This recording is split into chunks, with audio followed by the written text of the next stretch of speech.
Et j'ai vu quelque chose de terrible, c'est que finalement le bolchevisme avait tué la politique. Il y a un décorum politique, voilà, il est là. Ça, bon, le 1er mai, on a des drapeaux rouges, on a des défilés, on a des slogans. Vous avez de la publicité en Occident sur des billboards. Bah, nous, on a des slogans. Vous dites, mais vous en faites quoi de votre liberté? Vous vivez comme des...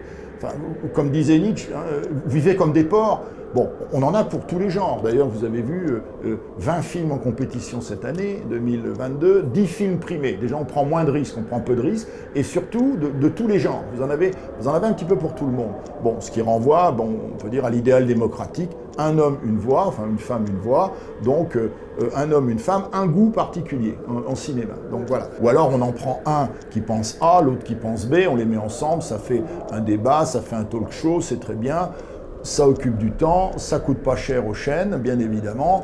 Les principaux participants sont contents, narcissiquement c'est très flatteur, hein, puisque tout le monde vous voit à la télévision, et ça permet de passer des messages de pub entre les deux. On crée parce que le monde vous est insupportable, sinon on ne créerait pas, tel qu'il est. Bon, donc le fait qu'on chasse les intellectuels de la cité, comme disait Platon, qui espérait qu'on le fasse, parce que ce sont des gens pas forcément toujours très recommandables sur le plan des idées, bon, c'est quelque chose de très ancien. Il faut quand même dire que vous vous occupez un peu de l'art contemporain. C'est une grosse tombe, ça? Mais pas seulement. C'est un peu une punition qui m'a été donnée. On vit vraiment dans des sociétés qui produisent une masse culturelle telle qu'elle devient une masse critique. Vous savez qui vous me rappelez? Bah écoutez, je ne saurais dire. Poutine.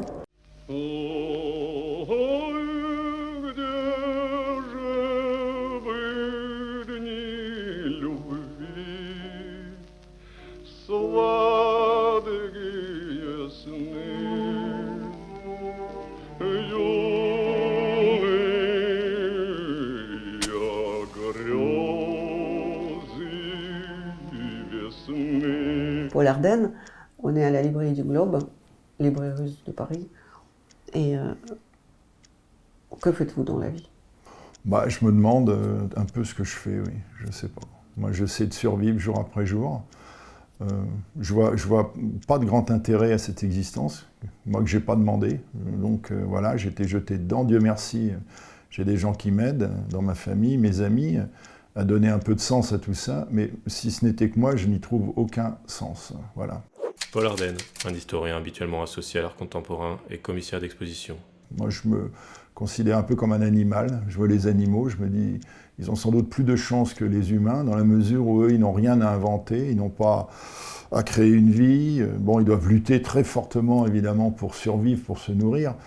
Bon, je me suis beaucoup intéressé aux oiseaux. Par exemple, les oiseaux donc passent à peu près 95% de leur temps vigile à se nourrir. Hein. Donc, autant dire qu'il n'en reste plus beaucoup de temps pour concevoir des systèmes politiques, des sociétés, des lois, des écoles, des maternités, des règlements, des assemblées, comme doivent faire les humains, si vous voulez, ou inventer des systèmes de santé, etc., qui sont toute l'orthopédie de l'espèce humaine, qui est, d'une certaine manière, pour moi, l'espèce la plus ratée que la nature ait pu réaliser. Et non pas la plus parfaite. Bon, ça peut vous choquer, mais moi je vois l'humain comme une figure qui de toute façon est inadaptée. C'est-à-dire, elle est inadaptée à tout, elle est inadaptée à la vie, il faut qu'elle soit formidablement béquillée pour affronter cette vie, et elle est inadaptée à son milieu. La meilleure preuve en est que depuis l'apparition des humains, les impacts humains sur les écosystèmes sont désastreux, sont prédateurs, et on voit ce qu'il en est aujourd'hui dans cette ère dite de l'Anthropocène, où finalement les dégradations ou les mutations imposées à la nature, donc aux environnements par l'humain, sont supérieures à celles que la nature elle-même peut produire à travers le tellurisme, à travers les volcans, la production d'oxyde de carbone d'origine, on va dire, naturelle. Donc voilà, si vous me demandez, voilà la réponse que je vous fais. Vous parlez des animaux, mais il y a des domestiques, ils ont des maîtres qu'ils aiment. Oui, hélas, hélas pour eux, tant mieux pour leurs maîtres. C'est sûr que c'est une chance extraordinaire d'avoir plutôt un chien d'ailleurs qu'un chat. Le chat est un animal assez, on pourrait dire, impénétrable, hein, comme Baudelaire et tant de poètes nous l'ont dit. Bon, son opportunisme est tel que Bon, bref, on se demande toujours s'il a un quelconque intérêt pour vous chez qui il habite, alors que le chien, bon, c'est évidemment une toute autre histoire. Bon, on voit des chiens qui se suicident sur la tombe de leur maître, voilà, et on se dit, mon Dieu, quelle belle preuve d'amour. Voilà. Le chien, c'est extraordinaire, au fond, c'est l'animal parfait pour être aimé dans une société, on peut dire globalement du désamour, c'est parfait. Quelle est la tombe sur laquelle vous êtes prêt de pleurer quand même ? Pas spécialement d'un humain, mais peut-être d'une utopie. Non, d'une utopie sûrement pas, d'un humain familialement, d'humains que j'ai perdus moi, qui appartiennent à ma vie privée. Cela parce que je les regrette, bien évidemment, pour le bien qu'ils m'ont fait ou pour le mal que je leur ai fait. Voilà, donc vous voyez. Mais pour le reste, non, aucune tombe. D'ailleurs, je ne compte pas moi-même avoir de sépulture, c'est quelque chose qui ne m'intéresse pas. Je suis absolument une sorte de partisan du passage, on passe. J'ai une formation d'historien. Les historiens savent, par exemple, à travers la démographie, que la Terre, aujourd'hui, depuis que l'humanité existe, selon ce qu'on compte l'humanité, allez, entre 6 millions et 3 millions d'années, la Terre aurait porté plus de 100 milliards d'êtres humains. Donc c'est vous dire à quel point on est vraiment peu de choses, dans les plus de quasiment 7 milliards que nous sommes aujourd'hui. Donc pour moi, bon voilà, c'est une sorte de fatum, voilà, vous arrivez sur Terre, vous avez une conscience, il faut vous débrouiller, soit vous vous suicidez, soit si vous restez, il va falloir essayer de faire quelque chose, mais je pense que ça n'a aucun intérêt. C'est une sorte de gesticulation infinie, bon, pour certains qui est désespéré, pour les romantiques par exemple, la vallée de larmes de la vie, pour d'autres qui n'a pas de sens, les platoniciens, puisqu'il faut attendre le règne des idéalités, ou pour évidemment toutes les religions du monothéisme, qui bannissent cette vie sur Terre au profit d'un séjour meilleur autre part, ou les bouddhistes ou les hindouistes, bon, et en fait l'ensemble des civilisations. Donc moi tout ça ne m'intéresse pas, je suis plutôt du côté de la Charonne baudelairienne, Voilà, quand je vois un animal crevé, écrasé sur une route, je dis, mais voilà, ça c'est moi. Donc en fait il ne reste rien, il n'y a rien à rester, et il n'y a rien qui me sidère plus que tous ces... je sais pas, ces figures d'orgueil inimaginables qui vont se faire photographier chez Harcourt, ou qui prennent des poses devant l'éternité. Enfin, vous voyez, un peu à la Michel Onfray, vous voyez ces gens comme ça, solaires et autres. Alors, je n'ai rien à dire contre, je suis juste stupéfait, je me demande comment on peut être comme ça, je ne sais pas. Je pense qu'on n'est pas tous fait pareil. Alors même, je pense qu'on est absolument tous fait pareil. L'ADN est le même pour tout le monde, pour tous les humains, ce qui fait que... Par exemple, je suis quelqu'un qui ignore totalement le racisme, ou des données comme celle-ci. Pour moi, il n'y a qu'une espèce humaine, voilà, où qu'elle soit. Il y a des contextes différents, il y a des cultures différentes, mais il n'y a qu'une espèce humaine. Il faut quand même dire que vous vous occupez un peu de l'art contemporain. C'est une grosse tombe, ça ? Mais pas seulement, c'est un peu une punition qui m'a été donnée du fait de mes origines finalement non intellectuelles, totalement non intellectuelles, parce que moi j'ai grandi dans une ferme, donc non loin de La Rochelle, dont on parle beaucoup, parce qu'il y a 2 jours, cette ville de l'Ouest français a remporté le championnat d'Europe de rugby, donc contre des Irlandais, donc on en parle beaucoup. On parle du Stade Rochelet surtout, peut-être plus que de la ville, mais donc j'ai grandi dans un milieu agricole, donc une ferme, où j'ai moi-même exercé l'agriculture longtemps, puisque dans ces milieux-là, on n'a pas le choix, même si on fait autre chose, même si on essaie de faire des études, on doit monter sur les tracteurs, sur les moissonneuses-batteuses, enfin, on n'a pas le choix, c'est comme ça, on doit travailler. Tout le monde travaille dans les fermes tout le temps, ou s'occuper des animaux et autres.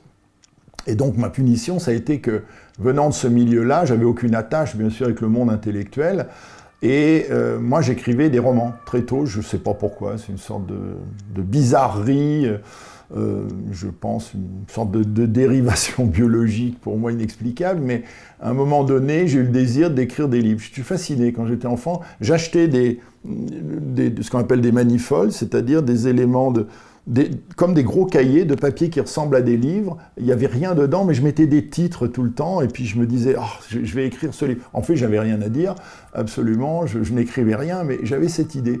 Et donc, quand j'ai commencé réellement à écrire des livres de fiction, des romans, mon premier roman étant une sorte de roman russe, évidemment, comme tous les écrivains, on écrivait à un moment donné, après avoir lu Dostoïevski, par exemple. Voilà, je vais faire je vais faire mon Dostoïevski, je vais faire mes frères Karamazov, hein, ou mes possédés. Oh, vous êtes très fort. Non, très fort, ou l'idiot, le prince Mishkin. Voilà, moi j'ai beaucoup pratiqué Dostoïevski, j'ai un respect profond pour ses écrits, pas forcément toujours sa pensée. Voilà, pas toujours sa pensée, mais ses écrits, évidemment, son génie littéraire incontestable. Voilà, et donc, quand j'ai voulu publier ces sortes de travaux littéraires, j'ai échoué évidemment lamentablement, puisque je connaissais personne, j'envoyais mes manuscrits par la poste, évidemment, ils ne revenaient même pas, parce qu'au fond c'était trop coûteux pour les éditeurs, qui sont des gens très courageux, qui reçoivent des centaines, des milliers de manuscrits tous les ans, et du coup, eh bien, comme j'avais une spécialisation en histoire et en histoire de l'art, j'ai commencé à écrire sur l'art, à m'intéresser aux expositions, et de but en blanc, comme le contemporain, qui était ma spécialité en histoire, le présent m'intéressait, l'histoire du temps présent, je me suis focalisé à la fois sur l'histoire du temps présent. Donc, par exemple, j'ai travaillé sur la colonisation, par exemple, c'est des choses que je pense peu de gens savent, et d'ailleurs, c'est pas très intéressant, sur la séparation des églises et de l'État, par exemple, même en histoire médiévale, sur la Rouskaya Pravda. Donc j'ai fait une étude savante sur le justicier russe, hein, le premier recueil de lois russes au XIIIe siècle, hein, XIIe, XIIIe siècle, inspiré du droit germanique. Mon Dieu, qu'est-ce qu'il ne faut pas dire? Parce que les bolcheviks refusaient, évidemment, les nationalistes refusaient ça. Pour eux, ça ne pouvait être que russe, surtout pas germanique. Il ne fallait pas parler de ça.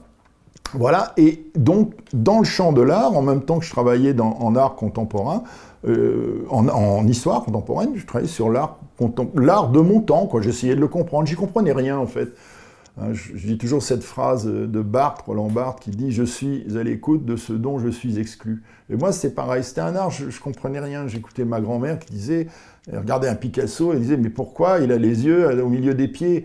Par exemple, elle ne comprenait pas, mais je disais « Écoute, je suis incapable de te l'expliquer ». Et donc, j'ai commencé avec cet art moderne, et puis j'ai remonté, j'ai rencontré des gens très intéressants, très avisés, qui m'ont aidé dans cette démarche, à essayer de voir un peu plus clair le champ de la création. Et c'est là que j'ai inscrit, en continuant mes études, tout en enseignant l'histoire d'abord, puis l'histoire de l'art, une thèse sur la création contemporaine. Bon, pourquoi? Parce que, si vous voulez, entre l'âge de 25 et 30 et quelques années, je la suivais de manière concrète. C'est-à-dire, je voyais les expositions, je voyageais beaucoup en Europe, avec différentes personnes très, très qualifiées. Voilà, et puis de but en blanc, c'est devenu une spécialité. Mais en fait, je pourrais aussi bien écrire sur le cinéma. Moi, j'ai toujours été un cinéphile, on va dire presque maladif. Quoi. Je sais pas, je vois peut-être 200 films par an, je ne sais pas. Donc voilà, la littérature aussi, beaucoup à une époque, le théâtre, voilà, la danse également. Je me suis beaucoup intéressé à tout ça. Mais voilà, on vit dans une société culturellement de spécialisation, hein, si vous voulez. Et ça, c'est intéressant parce que moi, une des parties essentielles de mon travail, c'est la fiction, c'est la production romanesque. Mais j'ai jamais pu imposer quoi que ce soit de ce côté-là parce que, définitivement, je suis catalogué historien de l'art contemporain. Voilà, donc c'est définitif, non, ça restera comme ça et c'est très bien. Voilà, et comme j'approche de la fin, je pense que ça ne changera pas maintenant. Oh, comment vous allez vite. Vous savez, en vous écoutant, je me suis dit, vous savez qui vous me rappelez? Écoutez, je ne saurais dire. Poutine. Mon Dieu. Vous savez pourquoi? Parce qu'au fait, Poutine... Je ne le prends pas pour un compliment. Hein. Ah non, non, surtout pas. Pour moi, elle fait partie des pires, de ce qu'il y a de pire dans l'humanité. Hein. Je vous l'accorde, mais ce que je veux dire, c'est que Poutine, aujourd'hui, en déclarant la guerre à l'Occident décadent, se base sur la littérature de Dostoïevski en disant que le projet humain a échoué. Et donc la Russie aujourd'hui joue le rôle de catéchone. Catéchone, c'est dans l'hindouisme la dernière étape avant l'apocalypse. Ouais. Et donc il prétend vouloir jouer le dernier acte avant l'apocalypse et mettre la bombe dans la gueule de Malin. Et s'il échoue, quand il dit que le monde sans la Russie ne va pas exister, parce que ça n'a pas de sens. Mais du coup, il se base sur la philosophie russe, sur la littérature de Dostoïevski et sur le messianisme et sur le fait que le projet humain a échoué. Et donc le peuple russe aujourd'hui, enfin la Russie de Poutine aujourd'hui est un État suicidaire qui dit soit je tente de sauver cette décadence qui vient de l'Occident, soit on va arrêter parce que ça n'a plus de sens. Voilà pourquoi je vous dis que, en vous D'accord, écoutant, mais moi j'ai pensé à ça. Oui, j'ai entendu Poutine quand il a fait ses déclarations la veille du 24 février, c'est-à-dire avant d'envahir l'Ukraine, après avoir promis d'ailleurs qu'il ne le ferait pas, bon, ce qu'il rapproche d'Hitler sur le plan de la politique, ce qu'on appelle la politique du chiffon de papier, c'est-à dire vous signez des traités, ou les Japonais d'ailleurs, le général Tojo avait fait la même chose, bien évidemment avec la Chine, avec les États-Unis, à la fin des années 1930, bien évidemment. Mais je me souviens qu'il a parlé de valeurs culturelles basses, en parlant de l'Occident. Il y avait les valeurs culturelles basses et les valeurs par antinomie culturelle élevée qui sont celles de la Russie. Et on pouvait se demander de quoi il parlait quand il parlait des valeurs élevées. Alors c'est vrai, il y a l'idée d'un messianisme, d'une Russie, la nouvelle Rome, le tsar. Les gens ne savent pas ce que c'est que le mot tsar, mais tsar ça vient de tsar. On écrivait tsar encore en 1900, quand vous preniez l'illustration des journaux comme ça, le tsar de Russie, Nicolas II par exemple, bon, le dernier des tsars, en l'occurrence Romanov.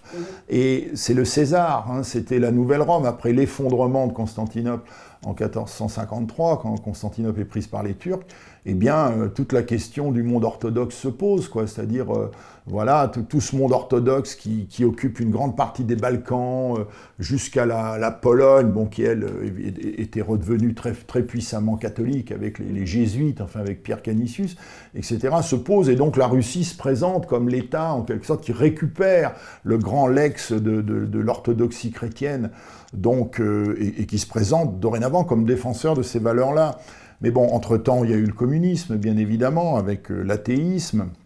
Bon, il y a eu énormément de choses donc, qui font qu'on ne peut plus très sérieusement se rallier à ces théories-là, sans compter qu'on doit poser toujours la question de ce qu'est la Russie. Est-ce que la Russie est un État ? Est-ce que ça n'a jamais été un État ? Bon, moi je ne suis pas russe, mais je suis allé suffisamment souvent dans ces territoires ou russes ou anciennement contrôlés par l'Union soviétique, même au moment du temps de l'Union soviétique, où j'étais très jeune, j'étais je dirais pas fasciné par l'Union soviétique, mais quelque chose m'intéressait.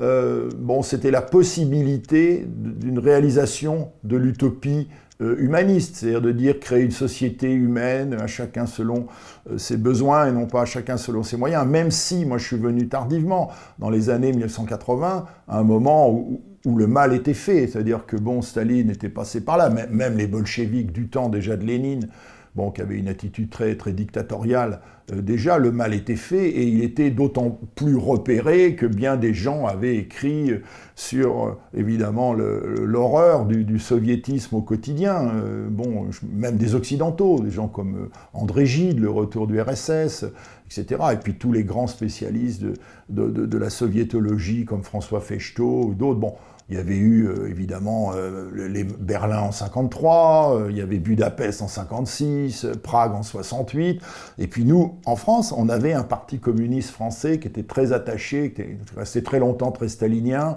qui a été le dernier, d'ailleurs, parti communiste européen à réellement critiquer l'Union soviétique, parce qu'on parlait tout le temps du bilan globalement positif. Et moi, je voulais aller voir ce bilan globalement positif, c'est pour ça que je suis allé là-bas. Et je pratiquais tous ces pays du bloc de l'Est, l'ancien Comecon, le pacte de Varsovie, bon, Pologne, la Yougoslavie titiste un peu particulière, la Tchécoslovaquie, qui n'existe plus en tant que telle aujourd'hui, tous ces pays-là, l'Allemagne de l'Est, où je suis allé souvent, Berlin-Est, j'avais une sorte, non pas de fascination, mais je voulais voir. Et j'ai vu quelque chose de terrible, c'est que finalement le bolchevisme avait tué la politique. Il avait tué la politique en gardant toujours un discours politique. Comme à Cuba aujourd'hui. Vous allez à Cuba, qui est encore un régime castriste, donc communiste, bon, vous avez partout des slogans, partout. Messieurs les impérialistes, vous ne nous faites pas peur, voilà, la révolution triomphera. Puis à côté de ça, vous voyez des gens qui meurent de faim, qui n'ont pas droit à l'internet ou 3 minutes par jour, bien évidemment. Vous avez des médecins qui sont chauffeurs de taxi parce que ça rapporte plus. Vous voyez des jeunes filles de 15 ans qui se prostituent, qui attendent les clients occidentaux à la sortie de la descente des avions. Et en fait, des gens qui sont en quelque sorte saisis dans l'impératif matériel de la survie économique. Voilà. et pour autant qu'on enrobe dans cette espèce de discours politique. Et c'était comme ça. C'était un pays, c'était un ensemble de pays où finalement l'idéologie n'était plus proférée que par les gens de pouvoir, voilà, comme une sorte de mantra, sans cesse reproclamé, lors même que dans le même temps, vous, occidental, vous arriviez, vous voyez des gens de votre âge, moi j'étais très jeune, et vous leur demandiez alors la révolution, hein, bon, vous allez rénover ça quand même, sortir du brejnevisme, nous faire une bon Dieu de société quand même humaine, quoi, parce que nous en Occident on n'y arrive pas, puis visiblement on n'y arrivera pas. La visée du capitalisme, c'est pas d'humaniser le monde, ça n'a rien à voir, bien évidemment. Et ils vous disaient non attends, donne-moi ton pantalon, donne-moi ton jean. Non mais attends, excuse-moi, mais bon, c'est formidable chez vous, les hôpitaux gratuits, etc., le système de santé. Oui, d'accord, mais tu pourrais me donner ton stylo? Et tout était comme ça, tout était faux. En plus, il y avait le double système. La monnaie, par exemple, il y avait le rouble officiel et puis il y avait le marché noir. Vous aviez ces grands hôtels occidentaux, donc où, évidemment, vous trouviez absolument de tout, sous condition de payer en dollars ou en monnaie européenne, même des prostituées dans les hôtels même. Donc, voilà, c'était quelque chose, c'était un système qui, au fond, avait construit sa légitimité sur un fait politique indubitable, tel que le marxisme le présente, c'est-à-dire le triomphe ultime de la société sans classe. Hein, voilà, c'est l'avènement logique du matérialisme historique, hein, la fameuse spirale hein, chez Marx, hein, qui est décrite hein, par lui. Et cet inéluctable qui devait arriver, au fond, avait produit une société où les gens voulaient entendre parler de tout, sauf de la politique. Parce que, je dirais même pas qu'ils n'y croyaient plus, au sens des désabusés occidentaux que nous sommes. Vous voyez actuellement les gens qui s'abstiennent, qui disent « bon, les politiques tous corrompus, je ne me déplacerai pas aux élections ». C'était même pas une position de désabus, c'était juste comme de dire « voilà, c'est un décor ». Il y a une sorte de décor, il y a un décorum politique, voilà, il est là. Ça, bon, le 1er mai, on a des drapeaux rouges, on a des défilés, on a des slogans. Vous avez de la publicité en Occident sur des billboards, bah, nous on a des slogans, voilà. Mais en réalité, les gens vivaient tout à fait autrement. Donc c'est pour ça que si on revient à Poutine, si on revient à l'idée que la Russie aurait incarné des valeurs élevées, c'est totalement faux. À l'époque du communisme, bon, je ne parle même pas évidemment du goulag, je ne parle pas de tout ce qu'on en sait par Solzhenitsyn, et peut-être plus encore par Varlam Chalamov, moi que j'ai beaucoup lu, parce que c'est vraiment quelqu'un qui était tout à fait passionnant, puis c'est un très curieux survivant en tant que zec, hein, il a fait 20 ans de camp hein, quand même, hein, donc voilà. Et puis il y a une autre Russie dont on ne parle jamais en Occident, c'est cette Russie par exemple du centre qui veut aller vers les mers chaudes, donc qui s'intéresse à l'Afghanistan pour aller vers l'océan Indien. C'est cette Russie, donc, de l'Asie, de la Kamtchatka, qui est tournée vers les îles Kouriles, vers le Japon, vers la Mandchourie, vers la Chine, vous voyez, avec les conflits. C'est cette Russie qui a mis la main sur Oulan-Bator. Voilà. Moi, j'ai eu l'occasion d'aller travailler au Kazakhstan à plusieurs reprises, dans le domaine de l'art contemporain. Et qu'est-ce que j'ai vu en arrivant à Almaty ? Par exemple, la légendaire Alma-Ata, hein, quand vous lisez Jules Verne, voilà, Alma-Ata, bon, c'était rien que le nom vous fait rêver. Mais en fait, c'est quoi? C'est une ville russe. C'est juste une ville russe néoclassique avec des palais comme il y en a à Saint-Pétersbourg, hein, enfin anciennement Leningrad, hein, Pétrograd, bon, puis Saint-Pétersbourg, si on les changements de nom en reculant dans le temps. Voilà, où vous avez bon ben voilà les églises orthodoxes avec les bulles, puis il y a une mosquée à côté, hein, bien évidemment. Et on se dit mais curieux pays que celui-là, que nous, les Occidentaux, nous percevons comme une sorte de marge, ou ce qu'on appelait les marches autrefois. Les marches et les zones tampons de l'Occident, où le militaire qui s'en chargeait, le noble, s'appelait le marquis s'occupait de la marche, hein, bien évidemment. On voit cette Russie comme une marche, lors même que, en fait, elle est aussi tournée vers l'Asie centrale, bien évidemment, vers l'Asie orientale, même vers l'Extrême-Orient, et même vers les pôles, hein, puisqu'il y a toute... Bon, ben voilà, vous avez l'île de Svalbard, vous avez le Spitzberg, toute cette tension de la Russie vers les zones très froides, évidemment les zones subpolaires et polaires. Et donc, je crois qu'on a une vue de la Russie en Occident qui est très simplifiée par rapport à celle qu'on a quand on va là-bas et qu'on s'y déplace, où on se rend compte qu'en fait, quel rapport est-ce qu'il y a entre un Yakoute de Sibérie, par exemple, et puis, je ne sais pas, quelqu'un qui vit dans l'Oural, par exemple. Vous voyez, quel est le lien entre quelqu'un qui vit je sais pas, à Saint-Pétersbourg, par exemple, avec la Finlande qui est tout près, là, vous prenez le bateau, là, 2-3 heures de bateau, vous êtes arrivé en Finlande, vous êtes dans la Baltique, là, voilà. Et puis, je sais pas, quelqu'un qui vit aux frontières du Kazakhstan. Je vais vous dire la langue russe. Voilà, par exemple. Bon, donc, vous voyez, moi, je suis très prudent. Je ne vais pas parler de la Russie pour une raison simple, c'est que je ne suis pas russe. Je n'ai pas la prétention de connaître ce pays. Je m'y suis déplacé de temps en temps, à certains moments, avant la chute du mur, avant l'effondrement de l'Union soviétique, donc en décembre 1991. Donc, j'ai vu ça. J'ai vu les étoiles sur les tours du Kremlin, puis j'ai vu les croix qui ont remplacé les étoiles, qui avaient remplacé les croix du temps des communistes. J'ai vu le mausolée de Lénine, qui est toujours là. J'ai vu Lénine dans son mausolée à moitié pourri, et toute la partie basse qui a disparu. Bon, vous connaissez l'histoire faulknerienne, extraordinaire. Quand le 22 juin 1941, Hitler lance l'opération Barbarossa, c'est-à-dire il attaque la Russie sans déclaration de guerre, alors qu'ils avaient signé ce fameux pacte germano-soviétique le 23 août 1939 pour 10 ans de non-belligérance, les Allemands et les Russes, les Soviétiques, donc, et où les Russes faisaient signe aux Allemands en disant « Mais non, vous vous trompez, ne nous attaquez pas », ils faisaient des signes aux avions allemands en disant « Mais non, mais on est alliés, on est alliés ». Bon, vous connaissez l'histoire, on se pose la question de la dépouille mortelle de Lénine, qui avait déjà commencé à pourrir dans la maison des syndicats, au moment 1924, quand Lénine est mort, puisque certains disaient il faut lui faire des funérailles, il faut l'embaumer comme un véritable dieu, comme un pharaon, et puis d'autres disaient non mais qu'est-ce que c'est que ce cirque, bon écoutez on est des matérialistes, le corps est mort, on n'en parle plus, il se décompose et l'affaire est là.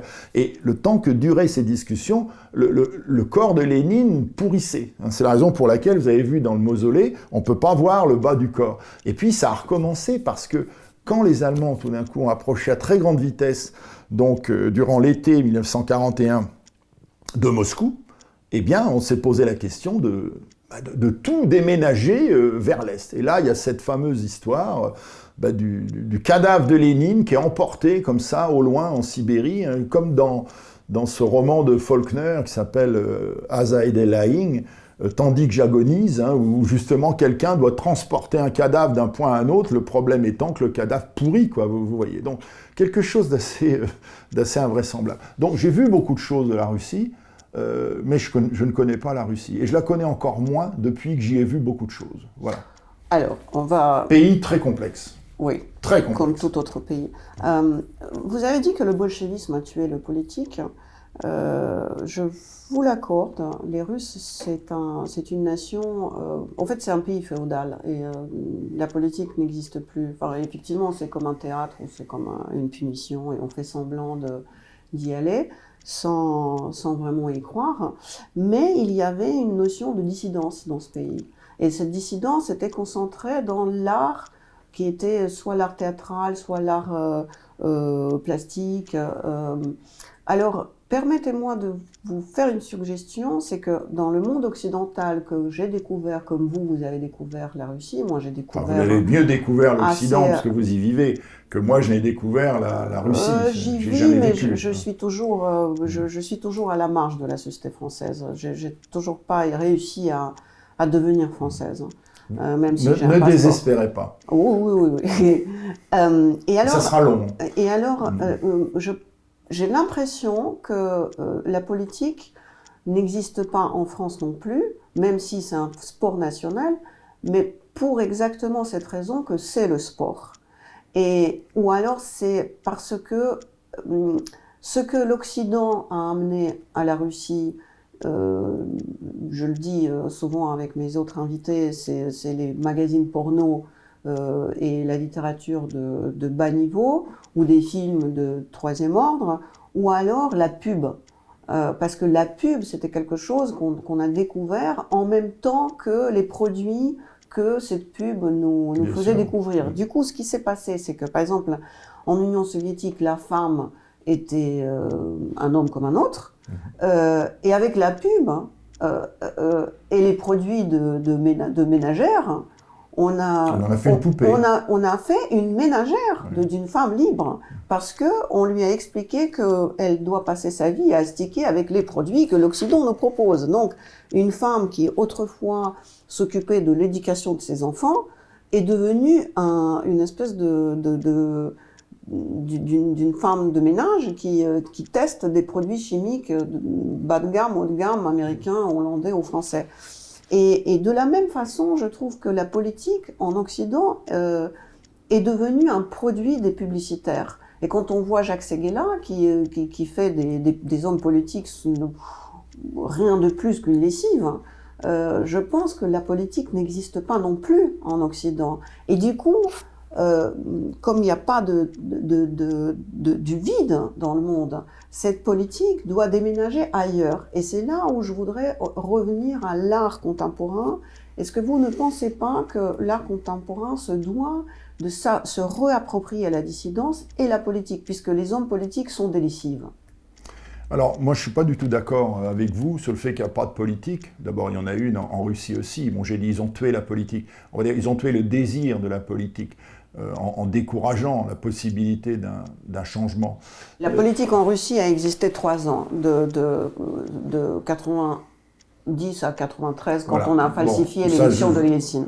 Je vous laisse, là je n'ai pas de compétences pour en parler, mais il faut revenir aux termes. Les mots existent parce qu'ils renvoient à une réalité politikos. En grec, le terme, c'est la gestion de la ville, des choses urbaines, des choses collectives.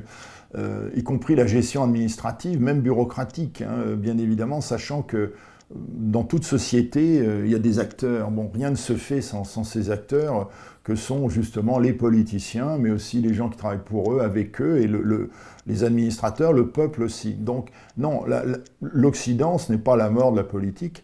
Bien au contraire, d'ailleurs, moi j'appartiens à une génération, vous savez, j'ai grandi dans des fermes où il y avait, pour ainsi dire, pas l'eau courante, il n'y avait pas de toilettes.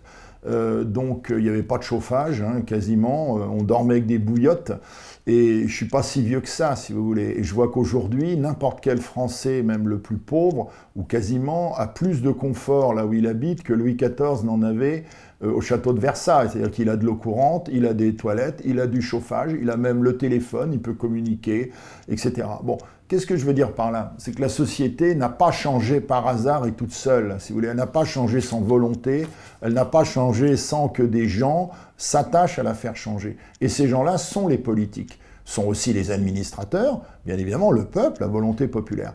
Donc je crois qu'il y a des belles formules, on peut se gaver comme ça, se gausser de belles formules, de dire la politique est morte, il n'y a plus de politique, il n'y a plus que du vide, les hommes politiques c'est plus que de la lessive. Non, en plus Jacques Séguéla n'est pas un faiseur de roi, je veux dire, c'est pas parce qu'il a mené la campagne de François Mitterrand, avec d'une certaine manière de bons messages, les messages qu'on portait en recentrant Mitterrand qui était un manipulateur total, un machiavélien, un politique à l'ancienne, le faux attentat de l'Observatoire, le mensonge sur sa non-maladie, son cancer, etc.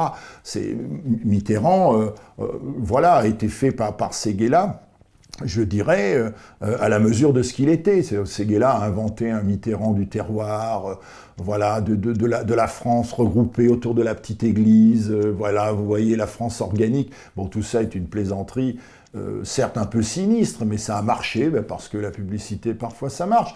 De toute façon, vous n'imaginez pas, quand vous regardez la publicité, je sais pas, d'un magnifique 4x4 surpuissant, que vous allez vivre ce que vous vivez sur votre écran. Vous avez remarqué que le véhicule est toujours tout seul, dans un paysage totalement désertique, bien évidemment, vous avez le monde vous appartient, tout ça est une stupidité absolue, c'est la stupidité des publicitaires, mais qui renvoie, au fond, à une espèce d'attente fantasmatique des consommateurs qui n'y croient d'ailleurs même pas, vous voyez, qui voient ça comme une sorte d'exercice de style. Donc moi je crois à la politique, j'y crois très fortement, je connais suffisamment d'hommes politiques de près pour savoir que ce sont des gens qui travaillent, ils sont totalement investis. Alors ça ne veut pas dire qu'ils n'ont pas une sorte de folie du pouvoir, ça ne veut pas dire qu'ils ont une bonne vision, une claire perception des situations, bien évidemment, qu'ils sont même bien informés, ou même qu'ils agissent bien. Je veux juste dire, ils agissent. Et la preuve en est, on est passé en France d'une société quasiment encore archaïque dans les modes de vie dans les années 1940, 50, 60, à une société hyper technologique, une des plus modernes du monde, où les choses ne se sont pas faites toutes seules, si vous voulez. Il a fallu une volonté matérielle de changement, et cette volonté matérielle a été portée par une volonté politique. Alors, si vous me parlez de l'art maintenant, je dirais que la question, c'est de savoir est-ce que l'art est ou non quelque chose qui est ressorti du divertissement, de l'entertainment. C'est-à-dire, est-ce que c'est pas dans cette société une sorte de mousse comme ça, qui au fond, qui est produite. Alors, quand on dit l'art, on peut dire toutes les formes d'art. Moi, je parle de la culture en général, c'est-à-dire les arts visuels, plastiques, le cinéma, la littérature, le théâtre, la bande dessinée, la musique, la poésie, le cirque, les circassiens, etc. Tout ça. Bon. Vous remarquez que ce qui caractérise la société occidentale, et notamment européenne, plus encore que les autres sociétés occidentales, le Japon, les États-Unis ou l'Australie, c'est l'omniprésence du fait culturel. Bon, le fait qu'on vit vraiment dans des sociétés qui produisent une masse culturelle telle qu'elle devient une masse critique. Une masse critique, c'est-à-dire, on pourrait dire ça d'un point de vue physique ou même thermodynamique, c'est-à-dire le moment où on se demande si cette masse a encore une utilité ou si au contraire elle ne va pas générer quelque chose qui pourrait être un énorme, un considérable problème. Pourquoi ? Parce que regardez, on est dans une hyperinflation de la production culturelle. Il n'y a jamais eu autant de livres, il n'y a jamais eu autant de films, de cinéma, de séries, de pièces de théâtre, de bandes dessinées, etc., de pièces musicales, de créations circassiennes, etc., de poésie, c'est inimaginable. Alors moi, ça me pose un problème, parce que je suis justement du côté de ces créateurs. C'est-à-dire des gens qui ajoutent à cette masse déjà critique pour moi, de la matière. Bon, des livres, voilà, des livres. En plus, hélas, j'en ai écrit beaucoup. Beaucoup trop, certainement beaucoup trop mal, beaucoup trop vite, bien évidemment. Mais voilà, je fais partie de ces créateurs. Et je me pose une question. Au fond, c'est pas de savoir si la culture a remplacé le politique, ou si elle est une forme de la politique par d'autres moyens. Oui, elle en est une, évidemment. N'importe quel geste qui se dirige vers le public, l'offre d'un texte, l'offre d'une pièce de théâtre, d'une image, photographie, d'un tableau, d'un poème, d'une case de bande dessinée, c'est un geste politique, de cette façon. C'est évident. Moi, ce qui m'importe, c'est de savoir si, au fond, cette création, plutôt qu'elle ait remplacé le politique, je pense qu'elle en fait partie, elle n'est pas, en l'occurrence, le signe d'une incapacité à vivre. C'est-à-dire le résultat de cette inadaptation de l'humain par laquelle on a commencé notre entretien. C'est-à-dire, je suis toujours frappé, à l'université par exemple, quand les années commencent, vous avez les jeunes, les impétrants qui arrivent, vos étudiants arrivent, et vous leur demandez ce qu'ils veulent faire. Et ils veulent tous être metteurs en scène de cinéma, de théâtre, ils veulent être peintres, artistes, faire de la poésie, etc., du musical. Ils veulent tous être artistes. Vous voyez, il y a cette volonté artistique très forte. Et je parle à un de mes frères qui est professeur de physique à très haut niveau, et lui il me dit « mais nous on n'a plus d'étudiants ». Je dis « ah bon, mais nous on en a toujours plus ». C'est-à-dire tous ces gens veulent être artistes, du graphisme, faire des jeux vidéo, etc. Voilà, mais il dit « les physiciens, il n'y en a plus, il n'y a plus de physiciens. On est obligé, Dieu merci, il y a quelques Allemands qui viennent étudier en France. On a des Chinois, je ne fais pas d'ironie, il dit « voilà, on a des gens qui viennent de l'ancien Sud travailler chez nous ».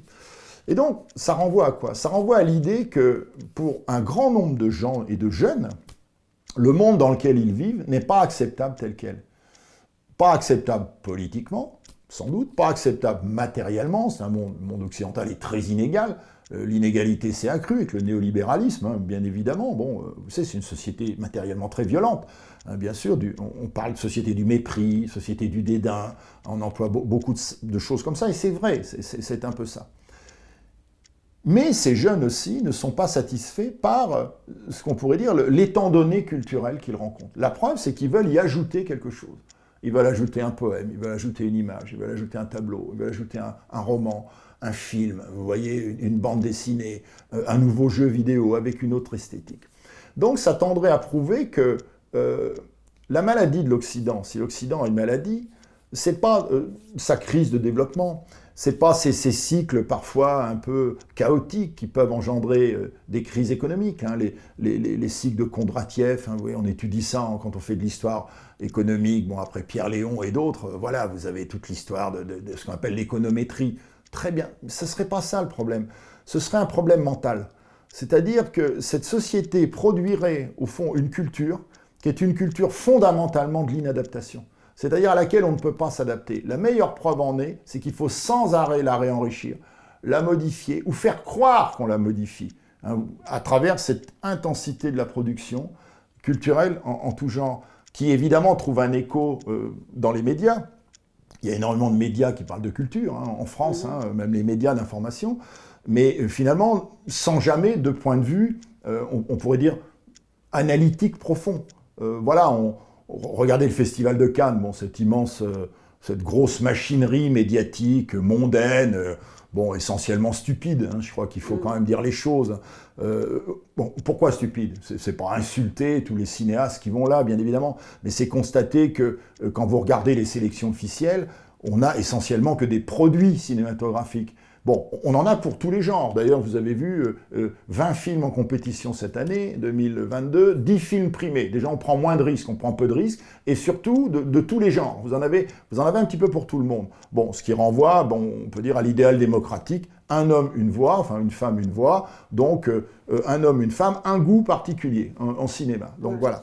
Bon, quand vous regardez ça, vous constatez que, en fait, le monde culturel du cinéma, bon, qui est une grosse machine coûteuse, hein, il faut de l'investissement. Pour les gens qui veulent travailler, il faut souvent se coucher, il faut s'allonger pour avoir les financements, ou il faut être dans les bonnes filières, voilà, connaître. Autrefois, il fallait se coucher tout simplement. Oui, je ne sais pas, je n'ai pas connu ça, je ne pas dire.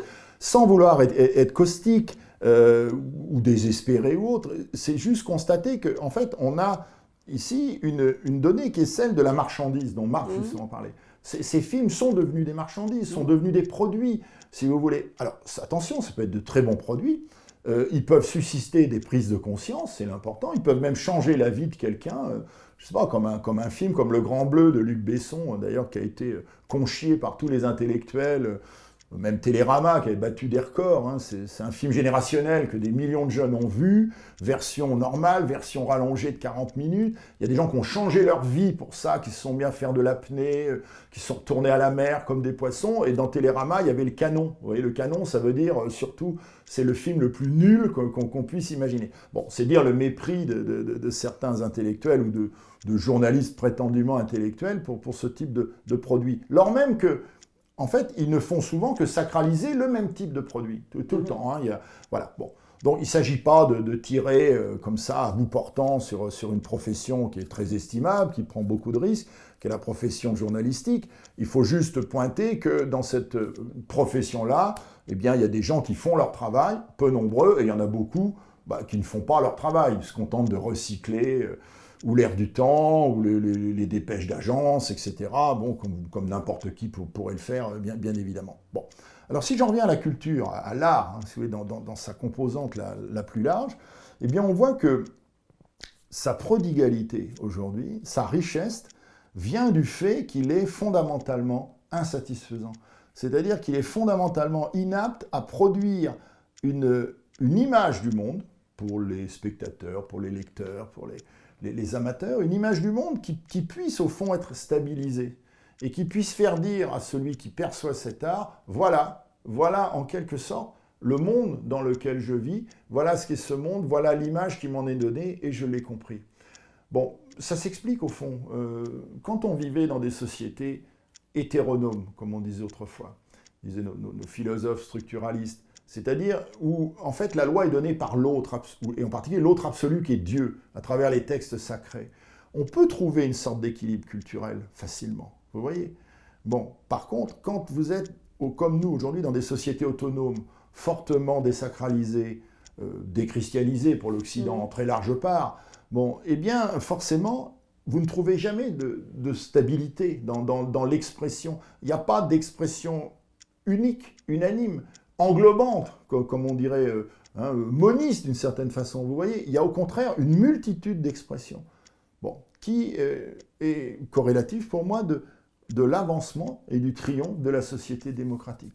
Une société toujours plus démocratique produit en effet ce qui se produit aujourd'hui, c'est-à-dire une intensification des productions différenciées, et donc pour les gens qui sont en face de cette production, massivement indifférenciée, une sorte d'incapacité de choix, une incapacité de stabilité, de stabilisation. Voilà, d'où le fait que tout serait enrichi continuellement, mais rien n'est jamais satisfaisant. Et ça continue encore et encore. Oui, parce que atomisation de plus en plus forte. Voilà, bon, c'est un peu la théorie de Sorow. Vous voyez, quand on lit Sorow, Emerson, enfin les philosophes américains de ce qu'on appelait transcendantalistes au début du 19e siècle aux États-Unis, et puis bon, ce que Sorow avait pris à Emerson, mais surtout son fameux traité de la désobéissance civile, qui est un texte important. Moi, je l'ai relu récemment, parce que je me disais, mais voilà, ce qui est en train de se passer, c'est exactement ça. C'est-à-dire, en fait, la théorie de Sorow, qui est vraiment l'essence du libéralisme, celui d'Adam Smith en économie, donc au XVIIIe siècle, puis le sien au XIXe siècle, c'est de dire l'individu avant l'État. En dernière instance, c'est l'individu qui aura raison. Bon, c'est le deuxième amendement des États-Unis sur la question du port d'armes. En dernière instance, l'individu aura le droit d'être armé. C'est comme ça. Même si l'État lui dit « tu n'as pas le droit », il dira « j'ai le droit et je me révolte s'il le faut ». Bon, ça vient de loin, ça vient de la pensée anglaise, ça vient de John Locke, des grands philosophes anglais de la Glorieuse Révolution, donc du XVIIe siècle, ça vient de loin. Mais ce qui se passe aujourd'hui, c'est exactement ça. C'est au fond le traité de désobéissance civile de Sorow qui se répand, dont les idées se répandent partout, et qui font que la plupart, ou la quasi-totalité des gens dans les démocraties disent « moi d'abord ». Mon droit d'abord. On leur dit, mais des devoirs. Non, mon droit. Et ça s'est très bien vu pendant la crise du Covid. Vous avez vu tous ces gens, parfois des parfaits abrutis, dire « Oui, moi, ma liberté, il ne faut pas toucher à ma liberté. » Vous dites, mais vous en faites quoi de votre liberté? Vous vivez comme des... Enfin, comme disait Nietzsche, vous vivez comme des porcs, c'est-à-dire vous vivez comme des grégaires, d'une manière totalement conformiste, vous vivez tous de la même façon, vous allez en vacances aux mêmes endroits, vous vivez dans les mêmes types de maisons, vous lisez les mêmes types de bouquins, vous regardez les mêmes chaînes de télé, etc. Mais vous dites, ne touchez pas à ma liberté. Eh bien, c'est un peu ça, si vous voulez. Et donc, on est aujourd'hui dans un moment où je ne dirais pas que la culture, dans l'ensemble, joue le rôle d'une sorte de puissant créateur de politique, en quelque sorte, ou d'idées, mais il joue le rôle de fournisseur, donc de posture, de goût, à cette humanité démocratique ou post-démocratique qui est celle avec laquelle nous vivons, c'est-à-dire où chacun revendique des droits, mais refuse au fond de faire valoir qu'il a aussi des devoirs, qu'il n'y a pas de vie en société sans qu'il y ait des devoirs. Et il y a une étude des films de télé en France qui montre qu'aujourd'hui, cette loi de... comment on dit quand on demande à une femme si elle est consentante? Le consentement. Le consentement. C'est-à-dire qu'aujourd'hui, quand on analyse le contenu des films, les gosses veulent choisir leurs parents, les parents veulent choisir leurs enfants. Oui. Enfin, chacun, effectivement, veut choisir à son goût. C'est l'essence du produit, c'est le supermarché. Et du coup, pour vous, il n'y a pas une schizophrénie. D'un côté, tout le monde revendique son parent ou son enfant, ou son mode d'entourage, et en même temps, tout le monde est pareil, comme vous venez de dire. C'est-à-dire que plus on est pareil, plus on revendique plus on est égoïste, plus on est pareil. Oui, mais je pense qu'il y a un nivellement. Toutes les sociétés produisent du conformisme. Pas seulement la société contemporaine. Enfin, n'importe quel historien est confronté immédiatement à ce qu'on appelle l'histoire des mentalités, qui a été très, très bien mise en valeur, notamment au milieu du XXe siècle par une école d'historiens qu'on appelait l'école des Annales, économie, société, civilisation, des gens comme Marc Bloch, Lucien Febvre et beaucoup d'autres. Voilà, l'histoire des mentalités vous montre que toutes les sociétés produisent un conformisme, une manière de vie qui est une manière collective et commune. Voilà, en mettant de côté l'extravagance, en mettant de côté la dissidence, etc. Pourquoi? Parce que, sans doute, l'humanité, biologiquement, est faite pour le conformisme. C'est-à-dire qu'on ne peut pas passer sa vie à être dans l'extravagance. Le dandysme, par exemple, qui a été très finement analysé, je pense par quelqu'un comme Françoise Coblence, par exemple, elle parle donc, Françoise Coblence, de quelque chose à propos du dandy, qui est l'obligation d'incertitude. C'est-à-dire quelqu'un, vous ou moi, à un moment donné va se dire « Eh bien, je ne vais pas vivre comme tout le monde, je vais essayer de m'installer dans une forme de vie plus incertaine. » Bon, par exemple, comme Georges Brumel, je vais mettre 2 heures pour m'habiller le matin. Vous voyez? Ou par exemple, je vais aller me baigner dans la Manche et puis je vais parfumer l'eau autour de moi. Les gens vont dire « Écoute, m'en fous. » Voilà. Vous voyez, c'est ça. On peut pas. Le conformisme, au fond, c'est d'une certaine manière, c'est la vie collective. On ne peut pas être toujours dans la guerre. Et par contre, on peut aimer la guerre, mais on va la translater en termes de lieux où elle s'exprime. Sur les écrans de télévision, dans les livres, dans les romans, etc. Bon, on n'a jamais produit autant de violence aujourd'hui. Alors, si on met de côté les guerres en Afrique, le Congo, etc., l'Ukraine, bien évidemment, on n'a jamais produit autant de violence réelle, pas seulement symbolique, dans les productions culturelles, pour des sociétés aussi calmes dans la réalité. L'exemple absolu étant le Japon. Le Japon est un exemple extraordinaire. Quand on va dans ce pays, vous pouvez laisser les clés sur votre voiture ou votre moto. Enfin, c'est une chose qui m'a beaucoup frappé. Il n'y a pas de clés aux maisons, etc. Mais les gens ne voient que des films monstrueux d'horreur avec des monstres, des gens qui se découpent en morceaux ultra violents. Vous voyez, pour marquer la complète déconnexion entre, d'une certaine façon, la vie ordinaire qui induit ce conformisme, parce qu'il y a une répétition des travaux et des jours, pour vivre, tout simplement, c'est ça la vie matérielle. Et puis, une espèce d'effervescence délirante, comme ça, des productions culturelles, qui sont des sortes de décors, en quelque sorte, ou des rêveries, ou des fantasmatiques sur ce que pourrait être un monde chaotique dans lequel on ne vit pas. Les sociétés qui ont le plus fort produit les images du chaos sont les sociétés les plus organisées, les plus régulées, les plus contrôlées. Bon, si vous prenez les États-Unis d'Amérique, par exemple, société qui parfois nous paraît être celle de fous, qui tue des enfants dans les écoles, etc. En réalité, il n'y a pas de société plus normative que celle-ci. La puissance de la loi est extrême. Quasiment tout Américain est un délateur en puissance, quasiment. Enfin, excusez-moi, mais essayez de faire quelque chose d'illégal en Amérique, dans une rue ou sur une route, vous allez voir, immédiatement, on va vous klaxonner, etc. On va téléphoner à la police.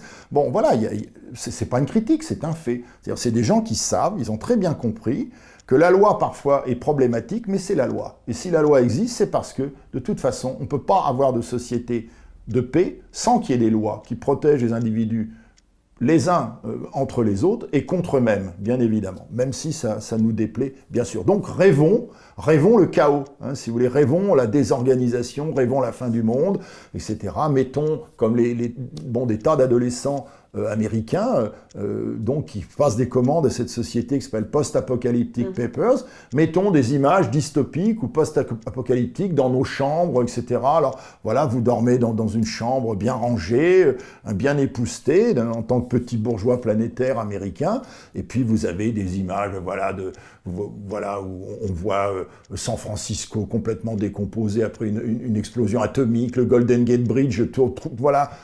Vous vivez dans cette espèce d'écart, vous voyez, entre le réel, du conformisme, et la fantasmatique du chaos, d'une certaine façon, que vous faites tout pour éviter, bien évidemment. Et maintenant, vous me faites penser à un autre personnage politique qui est le président Zelensky. Vous savez pourquoi? Ah, mon Dieu. Enfin, plutôt pour ses idéologues.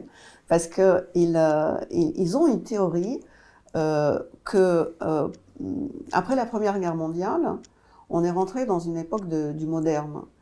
Et ce moderne, on a fait beaucoup de découvertes. Il y avait le téléphone, le cinéma, il y avait, c'est plutôt le 19e siècle. Oui, ça a commencé, bien sûr, ça a commencé au 19e siècle. Et après, jusqu'à la Première Guerre mondiale, c'était beaucoup de promesses technologiques, artistiques, etc., etc.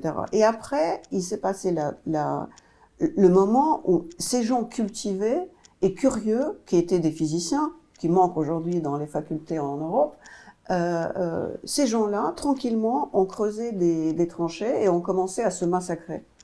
Et du coup, s'est instauré dans le monde une espèce de peur qui a paralysé ce mouvement du progrès et cette société qui était une société du chaos, du chaos artistique et du chaos créatif, technologique créatif, tout d'un coup était paralysée par la peur de cette Première Guerre mondiale qui était pour certains en Europe beaucoup plus horrible que la Deuxième Guerre mondiale qui était juste le deuxième acte de cette guerre. Et du coup, c'est devenu une société policière de peur. Et aujourd'hui, le paradigme, le schéma qui marche, c'est on fait peur à la société et on lui vend quelque chose. On fait peur et on lui vend. Mais on lui vend quoi, par exemple?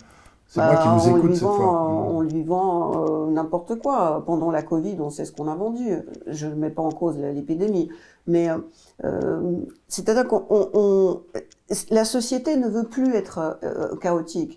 D'ailleurs, les hommes politiques qui gagnent du terrain, c'est ceux qui disent maintenant, il faut établir un ordre, parce que ça suffit. Oui. Ce qu'a fait Zemmour. Et le peuple on peut avoir un désordre, mais il faut qu'il soit, on va dire, entouré de barrières, par exemple. Tous les programmes politiques, tous ceux qui étaient aujourd'hui, pendant la campagne présidentielle, prenaient l'ordre. Il faut un homme fort, d'où le succès de Poutine, y compris dans l'élite française. Bien sûr. Parce qu'il veut de l'ordre. Or, ce que propose l'Ukraine aujourd'hui, ou ce qu'elle veut proposer, et qu'elle se fait pas entendre, parce qu'apparemment Poutine va peut-être gagner, idéologiquement je parle, c'est qu'ils disent revenons à la société du chaos. Parce qu'ils veulent une société où ça va être presque une nouvelle utopie, où chaque ville, ça va être une ville des gens qui rêvent. Ils prônent l'exemple de Elon Musk, qui veut aller sur Mars et qui dit suivez-moi. Oui. Que pensez-vous de la possibilité du réel chaos? Parce que vous parlez du rêve du chaos qui est sur les murs, avec des photos de synthèse. Mais pensez-vous que le vrai chaos est possible? Pensez-vous que c'est possible de imposer face au désir de l'ordre le désir de la curiosité qui est, à mon sens, disparu de l'Occident? Voilà pourquoi peut-être que ces étudiants veulent devenir artistes, parce que un artiste, c'est quelque part, je ne dis pas le branleur, mais c'est pas curieux. L'art aujourd'hui, c'est pas quelque chose qui te donne une image de curiosité. Ça dépend. Là, je trouve que c'est peut-être un peu excessif ou réducteur de dire ça. Il y a vraiment des artistes prospectifs aujourd'hui, donc curieux de la réalité et même d'aller voir au-delà de ces limites conventionnelles. Non, je pense qu'il y a de tout. Il y a une masse énorme, évidemment, de créateurs, on pourrait dire médiatiques, juste, voilà, des gens qui on pourrait dire, ils alimentent le bruit de fond de l'époque. Hein, voilà, bon, bah aujourd'hui, voilà, si vous voulez faire un roman, enfin, on va dire, on ne peut pas dire aujourd'hui, parce qu'on va se faire mal voir, on va dire des méchancetés, mais si, par exemple, autour de 2015, bon, pour faire un bon roman, il fallait faire quelque chose avec des migrants. Vous voyez, voilà, vous faisiez un roman, il y a des migrants, ils arrivaient, voilà, puis avec quelqu'un qui va les sauver, alors à la fois le Caire, la migration, écrit par des gens qui n'ont jamais passé une nuit dehors, hein, bien évidemment, qui évidemment ne sont jamais allés sur des bateaux en Méditerranée pour essayer de traverser, enfin voilà, bon, tout ça, bon, ça c'est le produit, si vous voulez, bon, c'est ce qui alimente, on va dire, la chronique. La chronique du contemporain, culturellement. Mais il y a des artistes qui ont évidemment beaucoup plus de curiosité, on pourrait en citer dans tous les domaines de la création culturelle. Non, en ce qui concerne le chaos, évidemment non, bien sûr que non. Les gens lutteront contre le chaos à tout prix, c'est certain. Pourquoi ? Parce que l'humanité est comme ça, en tout cas les Occidentaux sont comme ça.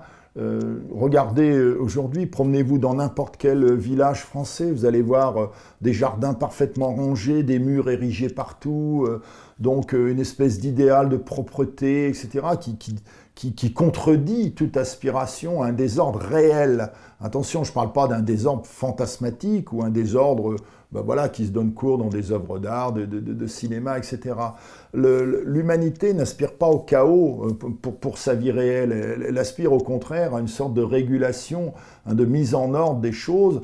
Bon, c'est l'histoire de tous les peuples, d'une certaine façon, une régulation qui va de la vie matérielle à la vie symbolique, c'est-à-dire on a un certain type de vie matérielle réglé par des codes, par des lois, par des pratiques, des principes, etc., sur lesquels tout le monde est prié de s'entendre, sinon vous êtes hors la loi. Et puis de la même manière, on a une sorte d'ordre symbolique, cosmique, dans les sociétés archaïques, le divin, etc., qui fait que c'est comme ça. Et on atteint un moment d'équilibre que les sociétés ont connu. Alors ça n'empêche pas, évidemment, les convoitises, ça n'empêche pas les guerres, bien sûr, qui sont des ferments de chaos très, très, très puissants et très, très forts. Ce que les gens oublient, on parle de la Première Guerre mondiale, qui a évidemment été d'une violence inouïe. Bon, on en sait quelque chose en France, hein. On a 1,5 million de morts, des monuments aux morts partout dans chaque commune, dans toute famille, y compris la mienne. On remonte 3-4 générations, vous avez des gens qui ont été tués dans ces combats essentiellement, fondamentalement inutiles d'ailleurs, il faut bien le dire. C'est ce qui différencie la Première Guerre mondiale de la Seconde. La Première Guerre mondiale, c'est une guerre vraiment nationale. La Seconde, c'est autre chose. C'est une guerre idéologique, et donc ça va beaucoup plus loin. Et sans doute fallait-il exterminer la bête, ou en tout cas essayer de l'exterminer. La Première Guerre mondiale, il n'y a pas de bête, c'est clair. Les Allemands ne sont pas plus des bêtes que les Français, que les Anglais. Enfin bon, tout le monde voulait en découdre, et voilà ce que ça a fini par donner. Les Russes aussi, les Italiens aussi. Les Russes l'ont payé très cher, comme vous le savez, bien évidemment. Qu'est-ce que l'on peut dire? On oublie souvent que la Première Guerre mondiale, ça n'a été un chaos que sur les zones de front. Ailleurs, il n'y avait pas de chaos. Aujourd'hui, la dimension chaotique est, on pourrait dire, anticipée dans son extrême dangerosité et expansion par le fait qu'on a cette fois des machines de guerre qui sont des machines qui peuvent se déplacer très loin. Les missiles, par exemple, vous voyez, très longue portée. Mais c'est des choses très frappantes.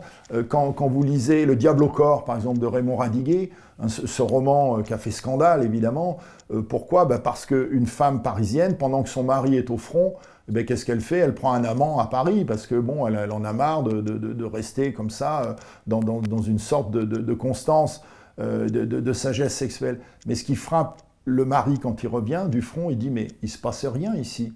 Il ne se passe rien, la vie est totalement normale. » Si vous voulez, vous voyez, l'image du chaos est réduite finalement à ce qui se passe sur le front des tranchées. Et en effet, quand vous voyez les tableaux de Otto Dix, par exemple Georges Grosz, qui ont été des témoins, des gens qui étaient dans les tranchées, où on voit ces corps décomposés, des bouts de chair, etc., là est le chaos, en effet. Mais si vous allez 10 km plus loin, il n'y a plus de chaos du tout. La vie continue à peu près normalement. Vous voyez, il faut faire très attention. On globalise souvent la vision du chaos. Lors même que dans les faits, dans les guerres, elle était souvent, jusqu'à nouvel ordre, très localisée, bien évidemment. Bon, aujourd'hui, si on avait un scénario à la Docteur Falamour de Kubrick, ce serait différent. Parce que si tout d'un coup, toutes les bombes atomiques que la Russie possède, que les États-Unis possèdent, que la France possède, que l'Angleterre possède, que Israël possède, que l'Inde possède, la Chine possède, voilà, et le Pakistan, si tout ça pète en même temps, bien évidemment, là, ça va être un chaos, on va dire, qui va se répandre. Vous voyez, qu'il y aura plus de consistance matérielle. Peut-être que je me suis mal exprimée. En fait, pour moi, le chaos, c'est quelque chose de positif. Et j'ai l'impression qu'aujourd'hui, on vit la Troisième Guerre mondiale, parce qu'on est dedans, il ne faut pas se leurrer. Et il y a deux possibilités. Soit on sort de cette guerre vers l'ordre, et donc dans ce cas-là, Poutine va gagner, et Zemmour vont gagner, parce qu'on va établir quelque chose pour calmer tout ça. Soit on va avoir le courage de ne pas faire la même erreur qu'on a fait après la Première Guerre mondiale, quand on a eu peur du fait que les gens cultivés se sont retrouvés sur les tranchées en train de se massacrer, et on n'est pas revenu vers ce qu'on a essayé de faire avant cette Première Guerre, c'était le chaos constructif, avec toute cette explosion de cinéma, de téléphones, d'avions, des trains. Au fait, il y avait une promesse du chaos positif. Qui était noyé par la peur, et donc l'établissement d'un ordre, voire du fascisme. Et aujourd'hui, cette peur, le monde s'est ouvert vers l'Ukraine, parce qu'il y avait cette espèce de élan mondial. Et aujourd'hui, j'ai l'impression que ça se referme, parce qu'on dit, oula, faut surtout pas... C'est-à-dire qu'on fait croire au chaos négatif. Et du coup, on accepte le retour de l'ordre, voire peut-être du fascisme, pour que ça s'arrête, au lieu de se dire, essayons le chaos positif, essayons une autre civilisation. Pareil, Zemmour parlait pendant ces élections de la fin de civilisation, et il a proposé la fermeture. Or, j'ai l'impression que l'Ukraine aujourd'hui propose une autre civilisation et l'ouverture. Oui, moi je ne suis pas Madame Soleil, je ne lis pas dans le mar de café, je ne sais pas ce qui se passera. Mais vous êtes historien. Oui, enfin, je suis un bien petit historien. J'ai étudié l'histoire. Je suis pas un grand chercheur en histoire, bien évidemment. Non, il y a une chose que j'ai cru comprendre en étudiant l'histoire, c'est l'imprédictibilité.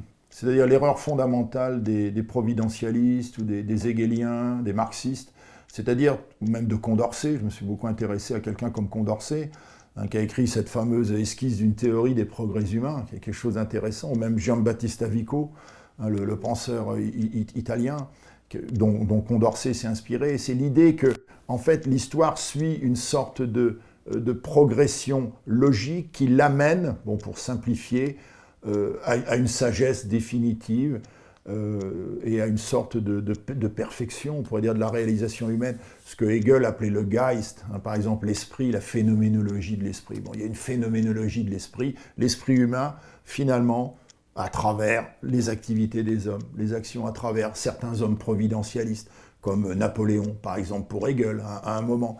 Voilà, qui tout d'un coup font bouger les choses très, très vite, comme ça, en une génération, ils font avancer beaucoup de choses. Eh bien, l'humanité s'avance vers sa fin. Sa fin qui est une fin heureuse, en l'occurrence, on pourrait appeler la réalisation. Bon, c'est l'équivalent de la parousie chez les chrétiens, c'est-à-dire, voilà, le triomphe de Dieu, sauf que c'est le triomphe de l'homme. C'est un peu ça. Alors, ce que m'a appris l'étude de l'histoire, c'est vraiment, et là, je me range derrière des auteurs, des écrivains comme Max Frisch, par exemple, c'est l'imprédictibilité. L'histoire ne repasse jamais les plats, c'est-à-dire qu'il ne se passe jamais la même chose. Et on est toujours joué par les événements.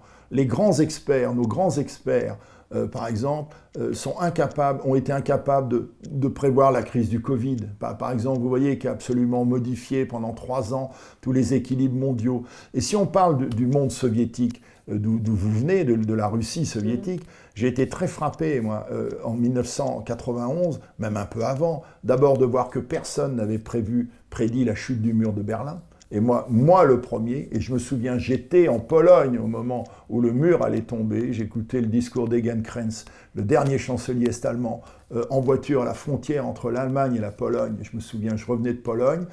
Bon, j'étais moi-même historien spécialiste en contemporain, j'ai rien vu venir. Tous les grands soviétologues, les grands spécialistes de la Russie, personne n'a rien vu venir.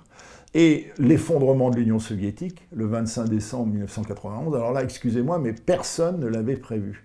Et moi, il m'a fallu beaucoup de temps pour le comprendre. Il a fallu que je lise le livre de Svetlana Alexievitch, donc biélorusse, La fin de l'homme rouge, bon, prix Nobel littérature. Alexievitch, eh bien, qu'est-ce qu'elle fait elle-même? Elle n'y comprend rien. Et qu'est-ce qu'elle fait? Elle mène, selon sa manière d'écriture, qui est une manière documentaire, elle mène une extraordinaire enquête auprès de centaines de personnes en leur disant « mais expliquez-moi qu'est-ce qui s'est passé ». Et on voit qu'au fond, même les intervenants n'ont rien compris à ce qui se passait.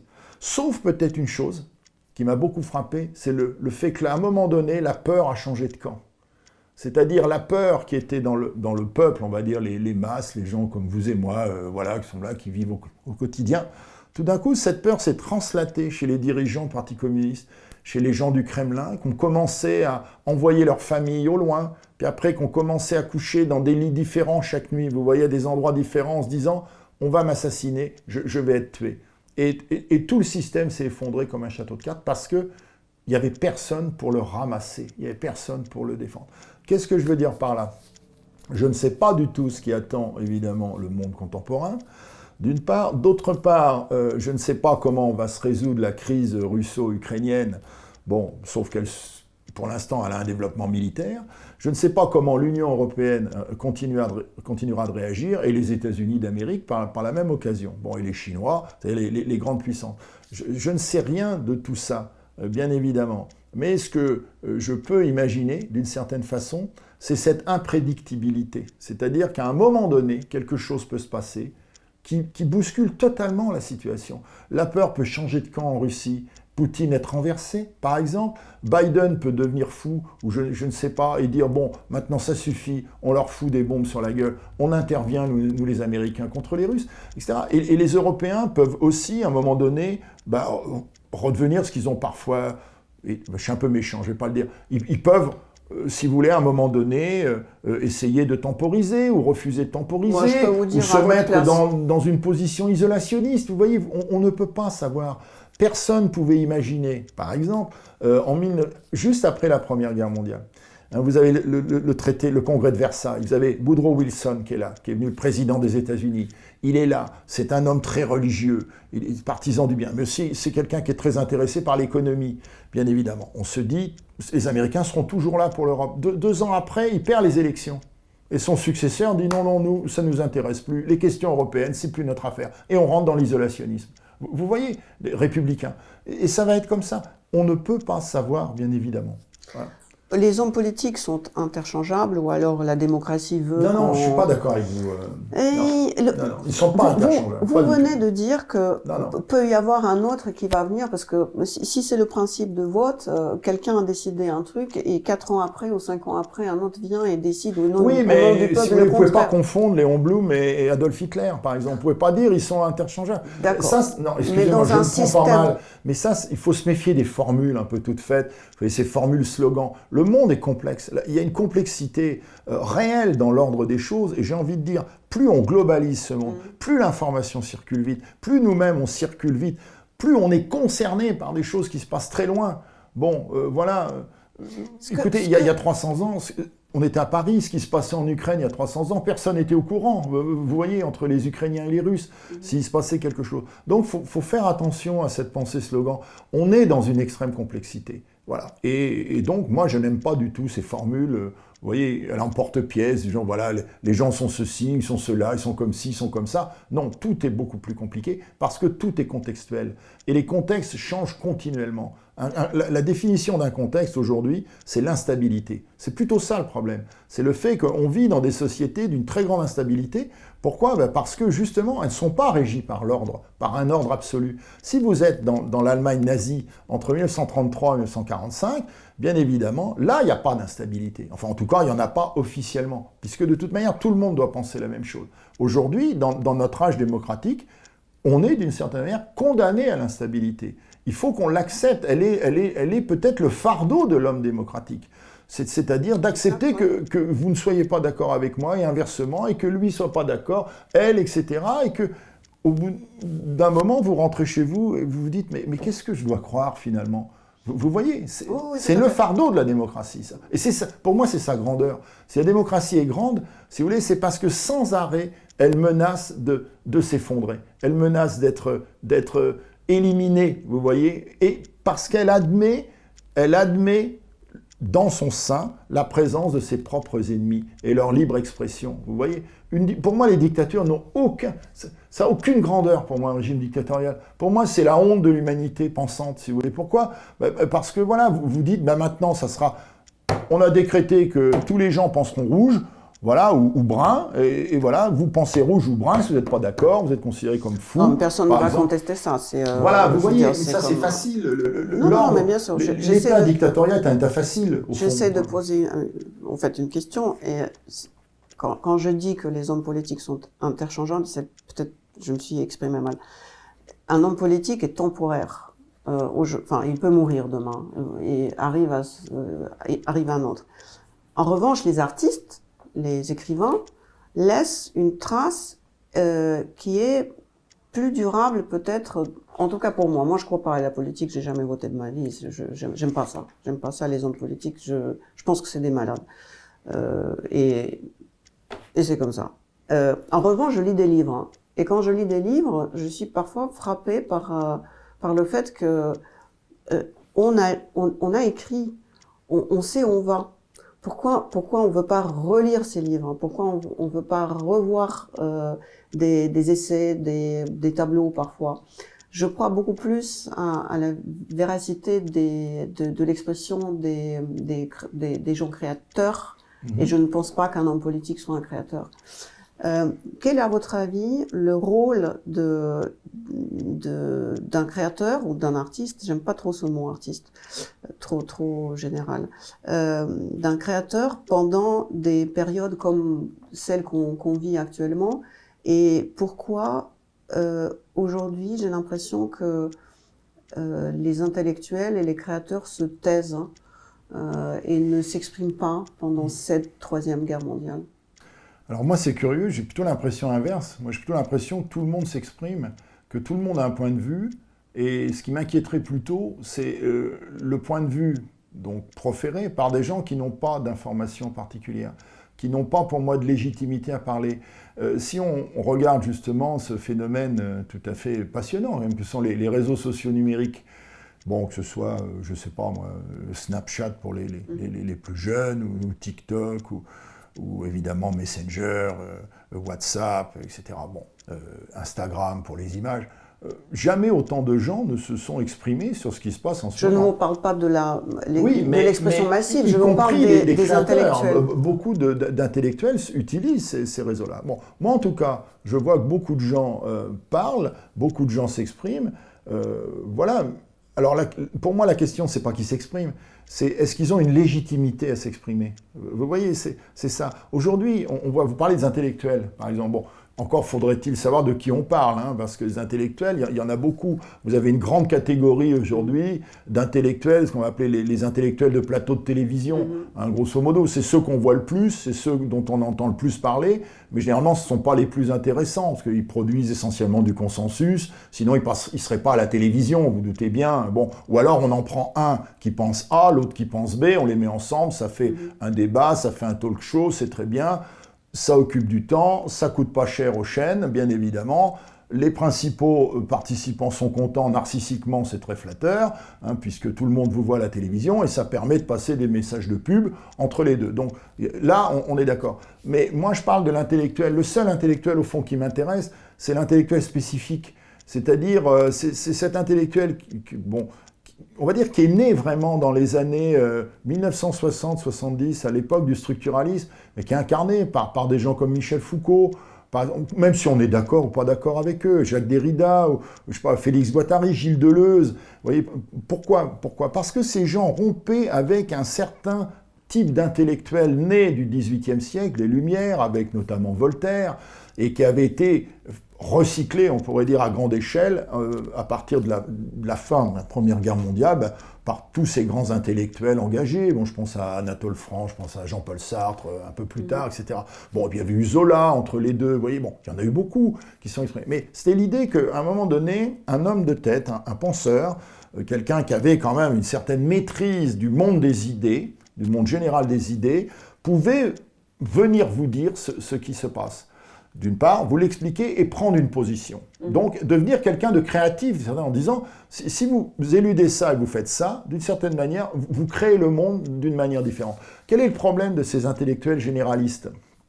Bon, c'est qu'ils se sont trompés.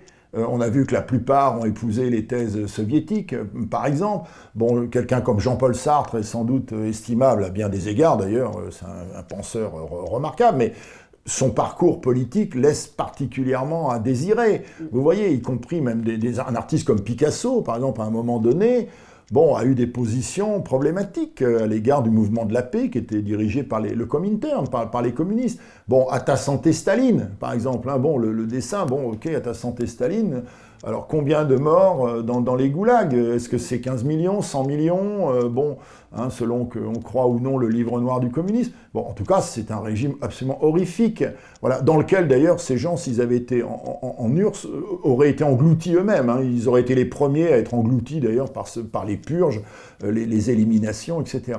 Donc, l'intellectuel spécifique, c'est celui qui arrive en disant « Moi, je n'ai pas l'omniscience, je ne peux pas vous parler de tout, mais par exemple, je vais vous parler de la prison, si on prend Foucault. Je vais vous parler de la sexualité. » Par exemple, je vais vous faire une histoire de la sexualité. Je vais vous parler de la gouvernementalité, comment les hommes se gouvernent, etc.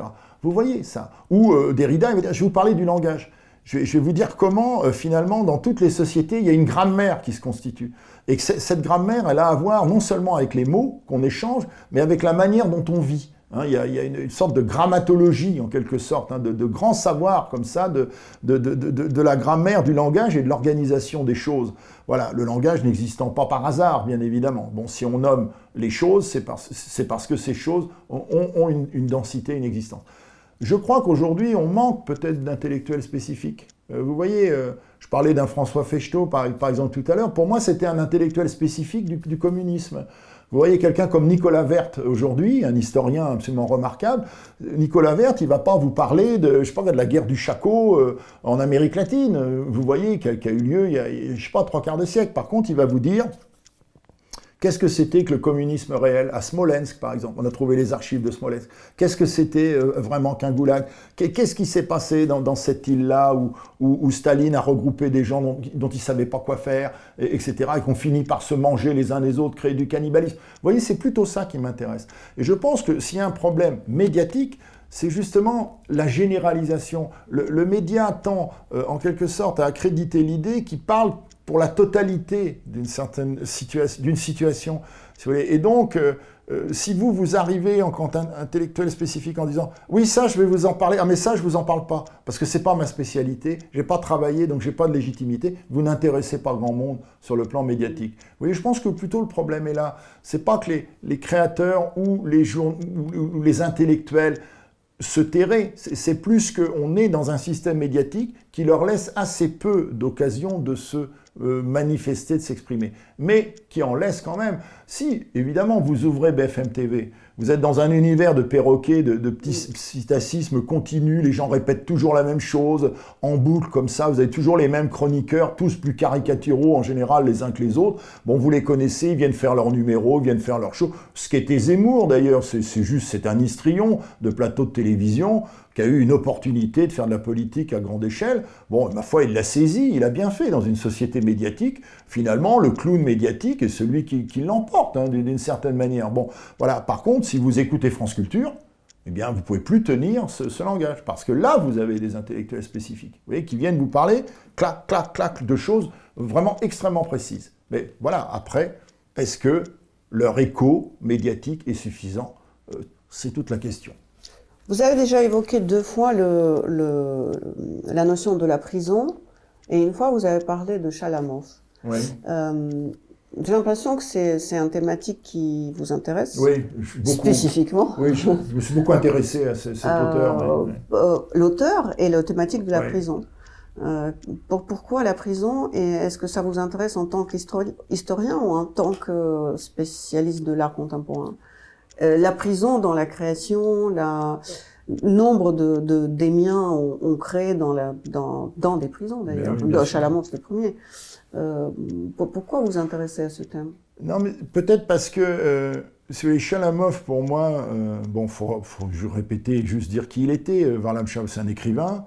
C'est quelqu'un qui a cherché à être intégré dans l'Union des écrivains soviétiques, finalement, qui a été en but à des critiques sous le stalinisme, qui a été plusieurs fois interné au goulag, et qui a survécu, et qui, même après sa sortie du goulag, a de nouveau encore cherché à être intégré dans je ne sais plus quel était le nom de cette union des écrivains, donc du parti, hein, grosso modo.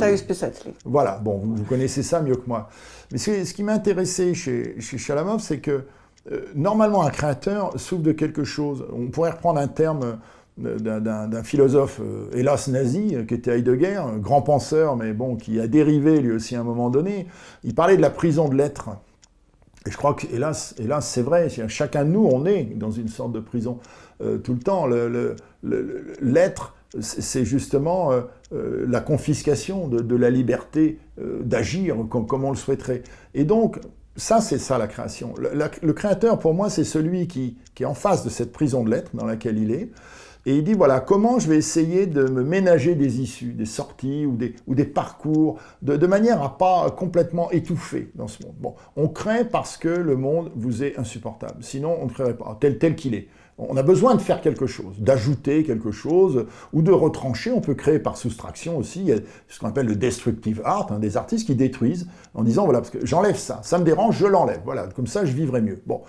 Mais ce qui est intéressant chez Chalamov, c'est que c'est quelqu'un qui part de la prison de l'être, qui est voilà, la situation du créateur en face de lui-même, en disant, voilà, comment sortir de cette prison de moi-même, en créant une œuvre, et qui se retrouve emprisonné dans le goulag. C'est-à-dire, c'est quelqu'un qui vit d'un double emprisonnement, si vous voulez. L'emprisonnement, donc, en tant que penseur, créateur, romancier, et l'emprisonnement réel, avec une violence inouïe, évidemment, qui est celui du goulag, dont il a parlé, évidemment, dans ces grands textes, hein, qui s'appellent les récits de Colima, ou les récits de la Colima. Ça m'a toujours beaucoup frappé, parce que chez lui, il y a une obsession.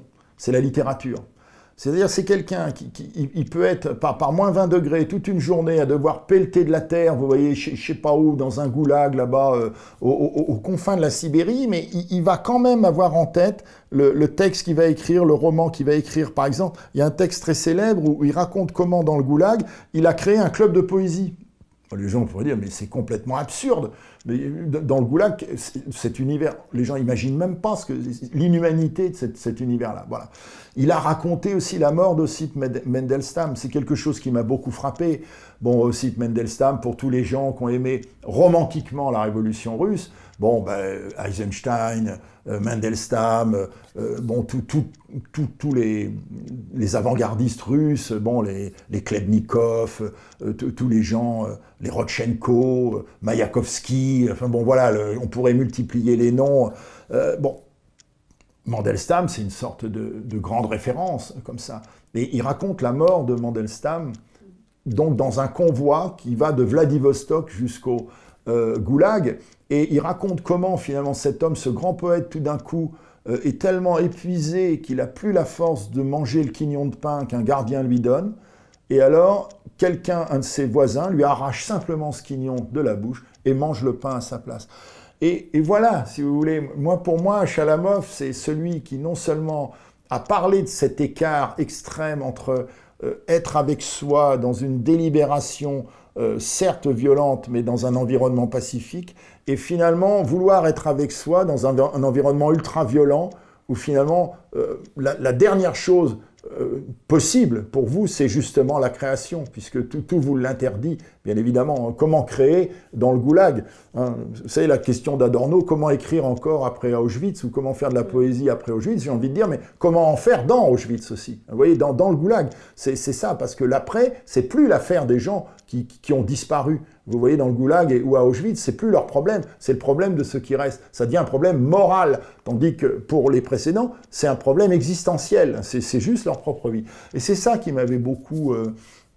c'est ça qui m'a beaucoup intéressé chez lui, c'est-à-dire cette tension extrême entre deux modes d'emprisonnement, hein, donc celui de la prison de lettres et celui, évidemment, de la prison sociale, hein, bon, le monde donc dans lequel on vous enferme, hein, ce monde carcéral qui est celui des prisons, des camps et du goulag, bien sûr, cette immense organisation avec ses plus de 100 camps répartis partout sur le territoire de l'Union soviétique et des pays satellites. Enfin, moi, j'ai eu l'occasion de voir au Kazakhstan un de ces camps, c'est extraordinaire.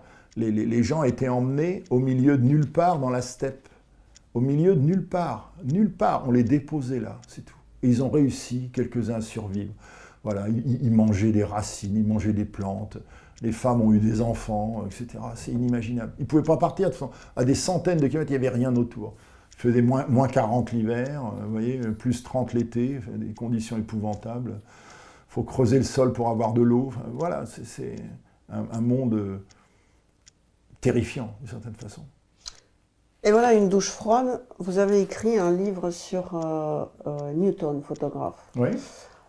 Mis à part le fait qu'il est né en Allemagne et qu'il est parti de l'Allemagne de Hitler, plus rien ne le lie avec ce que vous venez de raconter.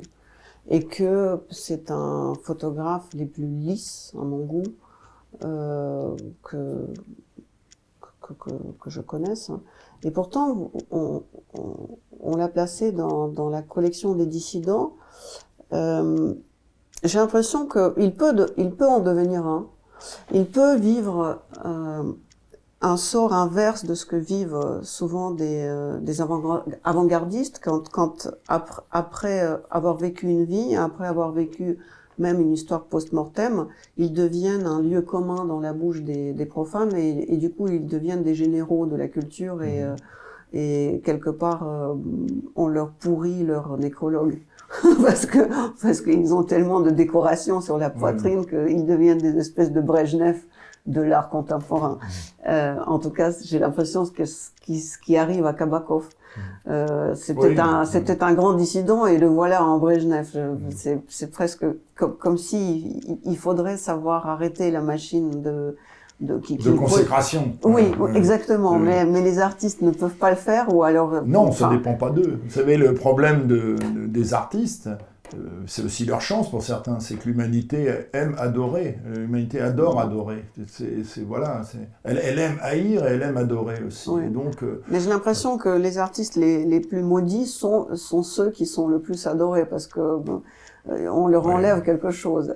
Or, Newton risque de faire l'inverse, c'est-à-dire d'un photographe lisse et sans grand intérêt. Aujourd'hui, comme on vit dans une société d'interdits, est-ce qu'il n'y a pas pour lui une chance de devenir le dissident de la nouvelle société, où le nu le nu n'est plus possible, où la femme n'est plus un objet, ou surtout pas, qu'est-ce qui vous a poussé à... Comment vous voyez ce personnage? Moi, j'ai toujours été intéressé par les corps, le corps humain, et les représentations du corps. Donc j'ai consacré plusieurs ouvrages à ça. Partant du principe que dans des sociétés où justement l'idéologie devenait relativement fluctuante, où les convictions pouvaient muter rapidement, et donc créer une sorte de vecteur d'incertitude, dérangeant, eh bien, on n'avait plus que le corps. Au fond, notre corps, c'est vraiment notre maison. Le monde cesse d'exister quand je dors, quoi. C'est-à-dire, une fois que je suis mort, le monde n'existe plus. Donc voilà, il n'est plus mon problème, je ne suis plus le sien. Et donc, le corps, d'une certaine manière, est quelque chose d'essentiel, c'est le point nodal de chaque humain, et donc de l'humanité générale, et donc de la création en soi. Donc je me suis beaucoup intéressé à la manière dont les artistes représentaient le corps des autres, les peintres, par exemple, le portrait, etc., ou le leur, ce qu'ils en faisaient, les acteurs et autres. Pourquoi ? Parce que le corps, c'est quelque chose dont on ne peut pas se débarrasser. Quand il va bien, c'est une merveilleuse machine. Quand il vous fait souffrir, c'est une horreur absolue. Donc quand vous sentez que vous le perdez, bien évidemment, la tragédie s'installe. Et quand, au contraire, vous êtes dans des situations euphoriques, c'est comme si, au fond, il n'avait jamais existé, qu'il n'avait pas d'importance. Et pourtant, il est toujours là, vous voyez, c'est comme ça. Et donc, pourquoi Helmut Newton ? Parce que, depuis longtemps d'ailleurs, c'est un photographe qui m'avait frappé par la concentration que son regard photographique opère sur le corps. C'est-à-dire une crispation sur le corps et un certain type de corps. Donc, vraiment... on pourrait dire presque à la fois compulsivement, fantasmatiquement et obsessionnellement. C'est-à-dire le corps féminin nu, mais d'une certaine manière mise en beauté, artialisée, donc préparée d'une certaine manière pour la cérémonie sexuelle, on pourrait dire les choses, lors même que cette cérémonie sexuelle n'avait jamais lieu. C'est ça, c'est-à-dire que toutes les photographies de Newton sont des photographies de mode, faites pour des magazines, pour vendre des produits, pour vendre des vêtements, des chaussures, des bijoux, toute la quincaillerie féminine, l'accessoirisation, si vous voulez, de la femme séduisante. Voilà, toutes ces photographies, donc, ne montrent jamais l'acte sexuel, mais elles sont régies par un principe scénaristique, qui fait que celui-ci ou a eu lieu, ou va avoir lieu, ou pourrait avoir lieu, ou vous voyez, n'aura jamais lieu, etc. Donc voilà en quelque sorte ce qui m'a intéressé, c'est-à-dire pour lui, le corps n'atteint jamais sa réalisation. Voilà, il n'est, on pourrait dire, une image transitoire de la réalisation, d'une réalisation dont vous serez privé, vous, en tant que spectateur. D'où, évidemment, la force de ces images, parce qu'elles sont extrêmement frustrantes, parce qu'elles vous tendent l'esprit donc vers quelque chose qui est l'acte sexuel et sa mise en vue, que les voyeurs évidemment apprécient. C'est le métier des pornographes que de leur montrer ces images de la sexualité en acte, mais vous ne la verrez jamais. Vous êtes en quelque sorte privé vous êtes privé de dessert. On vous fait miroiter le dessert et on ne vous le donne pas. Ça m'a beaucoup intéressé, c'est le premier point. La deuxième chose, c'est la réduction du corps humain chez Newton à une sorte de caricature, chez lui, par lui, qui est ce corps féminin. C'est-à-dire comme si l'humanité devait se résoudre à n'être, au fond, qu'une figure de femme. Toujours la même. Hein, aucun autre photographe n'a photographié les corps avec une même constance. Et donc là, on rentre dans un domaine, évidemment, qui renvoie à la psychologie du créateur très profondément. Pourquoi ce type de femme et jamais une autre? Forte, bien faite, jeune, toujours héroïque même, on pourrait dire, au point que les féministes souvent ne sont pas troublées par les images de Newton, puisqu'elles voient en cette imagerie-là l'expression d'une puissance féminine, ce qui existe effectivement, qui est incontestable. Bon, ça c'est une donnée qui m'a beaucoup frappé. Et puis la dernière donnée qui m'a le plus frappé, et ça c'est un point de vue que je partage avec une grande historienne du corps et de la photographie qui est Dominique Baquet, pour qui j'ai une sincère admiration, c'est le fait qu'il y a un type de corps qui n'apparaît jamais chez Newton, c'est le corps abîmé, c'est le corps détruit. Et ça m'a d'autant plus frappé, et comme d'ailleurs ça avait frappé Dominique Baquet, que Newton est quelqu'un qui est le contemporain des camps de concentration. C'est-à-dire, c'est quelqu'un qui est né en 1920. Il a connu, il est juif par le père. Voilà, il est juif par son père. Il a connu les vexations nazies, il a connu les interdits, il a travaillé, il a été formé avec une photographe à Berlin, qui elle-même a été déportée, parce qu'elle était juive, qui était tout à fait remarquable, d'ailleurs qui lui a tout appris. Quand on regarde, bon, les lecteurs que ça intéresse regarderont ça, mais on voit qu'il n'a rien inventé, en fait. Il a fait que recycler ce qu'il avait appris auprès de cette photographe-là, qui elle-même est morte en camp de concentration, donc suite à une déportation.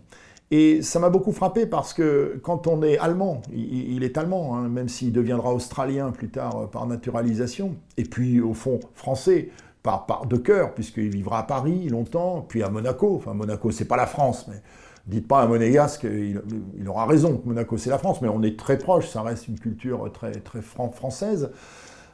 C'est le fait que jamais ce contemporain de l'ouverture des camps, tel que les a photographiés Lee Miller, par exemple, la photographe américaine, mannequin, etc., avec ses corps décharnés, ses cadavres en masse, etc., ce corps juif détruit, complètement annihilé, méprisé, nié dans sa chair, dans sa représentation aussi, comment jamais ce type de corps-là n'apparaît dans son œuvre. C'est extrêmement curieux, c'est quelque chose qui m'a beaucoup frappé. Alors, il y a une réponse, on va dire évidente, c'est qu'il travaille, il a des commanditaires, bien sûr, ce sont des journaux de mode, des journaux publicitaires, hein, des campagnes publicitaires, voilà, pour Vogue, pour Yves Saint Laurent, etc., bon, pour Bulgari, voilà, donc évidemment, il ne va pas vous mettre un cadavre comme ça, avec un bijou Bulgari, mais pourquoi pas? Guy Bourdin, notre photographe, l'a bien fait. Oliviero Toscani l'a bien fait, il vient un peu plus tard, Toscani, c'est pas la même génération, mais bon, voilà. Et puis, c'est quelqu'un qui va traverser toutes les années vraiment où le corps va connaître des souffrances extrêmes, les années SIDA, par exemple, le corps maigre, la mort jeune, des choses absolument horribles, des souffrances extrêmes, sans jamais montrer ce type de corps, si vous voulez, lors même que tout le champ photographique qui se passionne pour la représentation du corps au même moment va mettre l'accent sur justement ce corps-là, contre toute idéalisation, et en montrant la vanité de l'idéalisation finalement du corps, bon, le fait que voilà, c'est très bien de montrer de beaux corps triomphants, de gens éternellement jeunes, éternellement beaux, voilà, mais à quoi est-ce que ça correspond? Est-ce que ce n'est pas un énorme mensonge? Et donc c'est ce mensonge qui m'a intéressé chez lui. C'est-à-dire comment il use une stratégie qui est celle de ce que j'ai appelé le masculin photographique, hein, c'est le titre que j'ai donné à cet essai sur Helmut Newton, comment il utilise ce masculin photographique, c'est-à-dire le fait de photographier, excusez-moi je vais être vulgaire avec sa bite, tout ça en disant, ben voilà, et je m'adresse à des gens qui veulent voir ça, ils veulent voir ce type d'image, justement pour éluder peut-être, ou pour ne jamais avoir à traiter de cet autre corps, ce corps détruit, qui est pourtant celui, d'une certaine manière, qu'il ne peut pas ne pas avoir connu, d'une certaine manière. Donc c'est le refus d'affronter ce corps. C'est cette manière de dire peut-être à un moment, j'oublie, vous voyez, ou même, ce qui est encore plus fort, ça n'a jamais existé. Vous voyez ça, hein, c'est-à-dire renvoyer à l'univers du fantasme ce qui a été une réalité. Et ça, c'est bien évidemment quelque chose qui nous emmène très loin au-delà de l'image, parce que ça nous renvoie à la question de la mémoire. Qu'est-ce qu'on choisit de conserver du point de vue mémoriel? Vous voyez, bon, vous savez très bien que si on gardait tout, on deviendrait fou. On on ne peut pas se rappeler de tout, bien évidemment. Donc, on élimine. Qu'est-ce qu'on élimine et pourquoi on l'élimine, hein, c'est comme ça.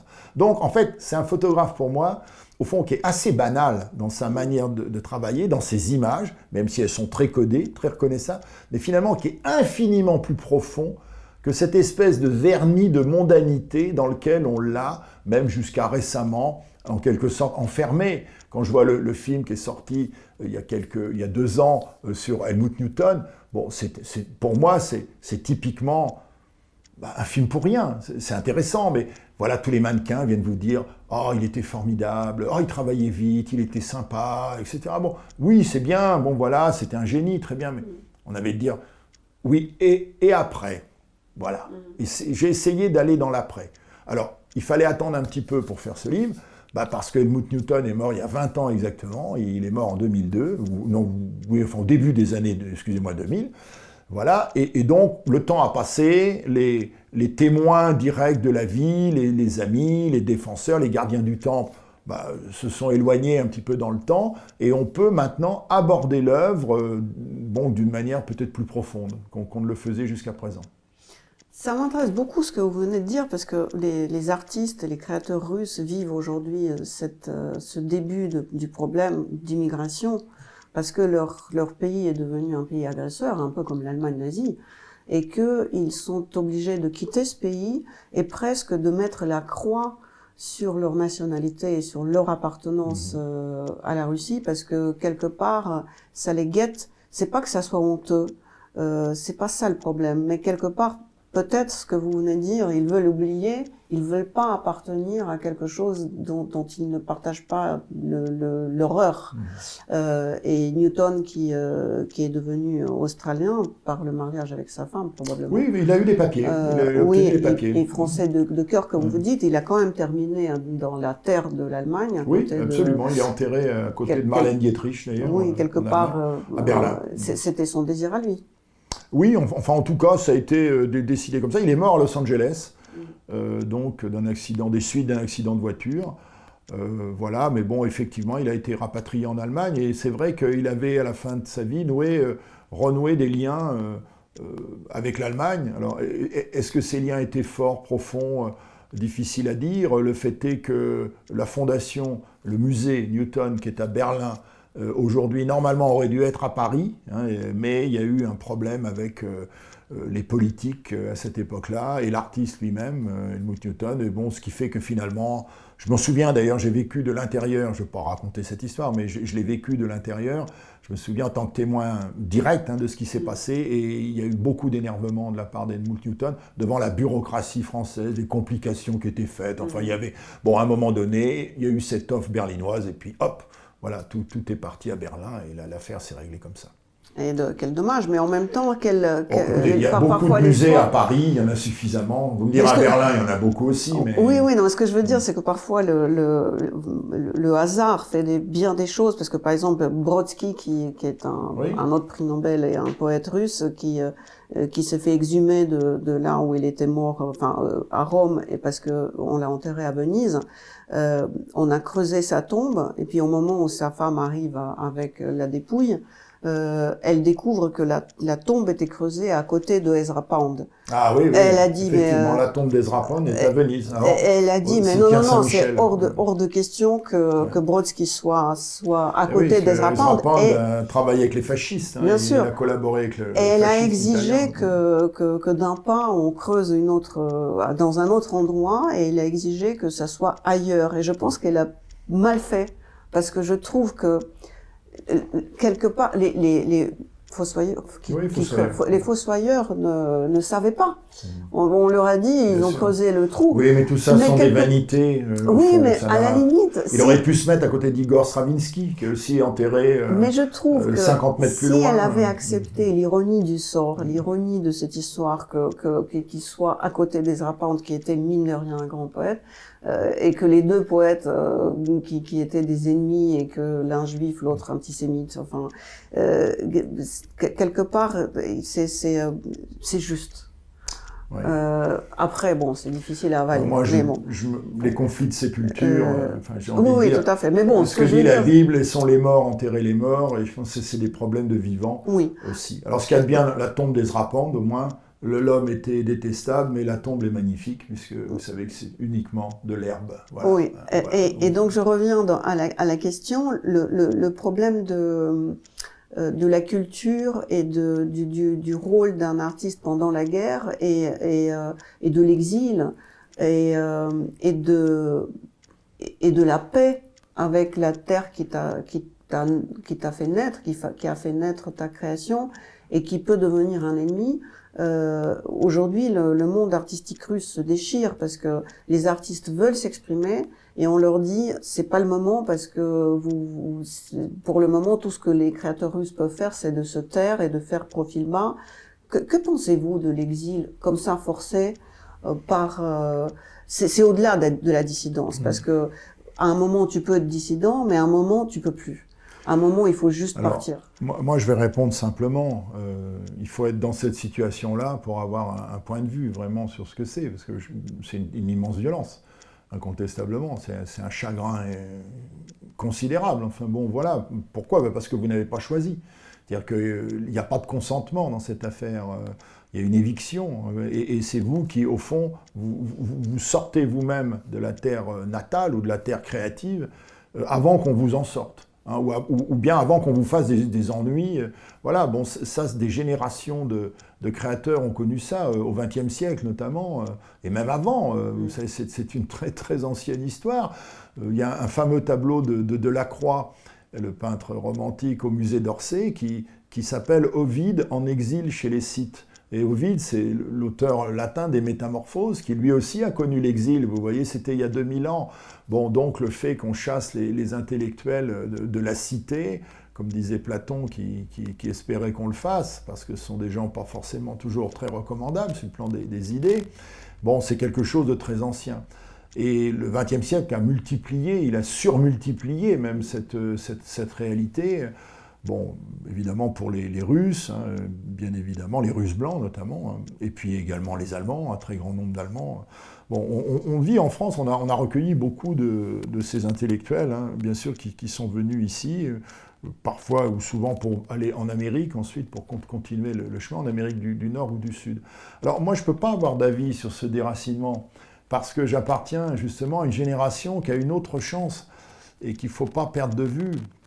C'est la chance de n'avoir jamais eu à se déraciner, la chance de n'avoir jamais eu à faire la guerre et à connaître la guerre physiquement dans mon propre territoire. Alors, évidemment, je pense que quand certains entendent ça, ils disent « Oh bah oui, c'est dommage parce que avoir connu une guerre, ça permet d'écrire des grands romans, des grands livres ou de faire des tableaux extraordinaires. » On vous ressort Guerre de Louis-Ferdinand Céline, par exemple. Voilà, bon, qui est effectivement un texte très très puissant, mais écrit par un vrai salopard. Bon, on oublie de dire quand même, de redire le salopard qu'il a été, enfin, l'individu absolument odieux, monstrueux. Voilà, j'appelle pas sur lui les foudres de la condamnation à mort, ça me concerne pas. J'étais pas né à cette époque-là, mais voilà, il n'empêche quand même.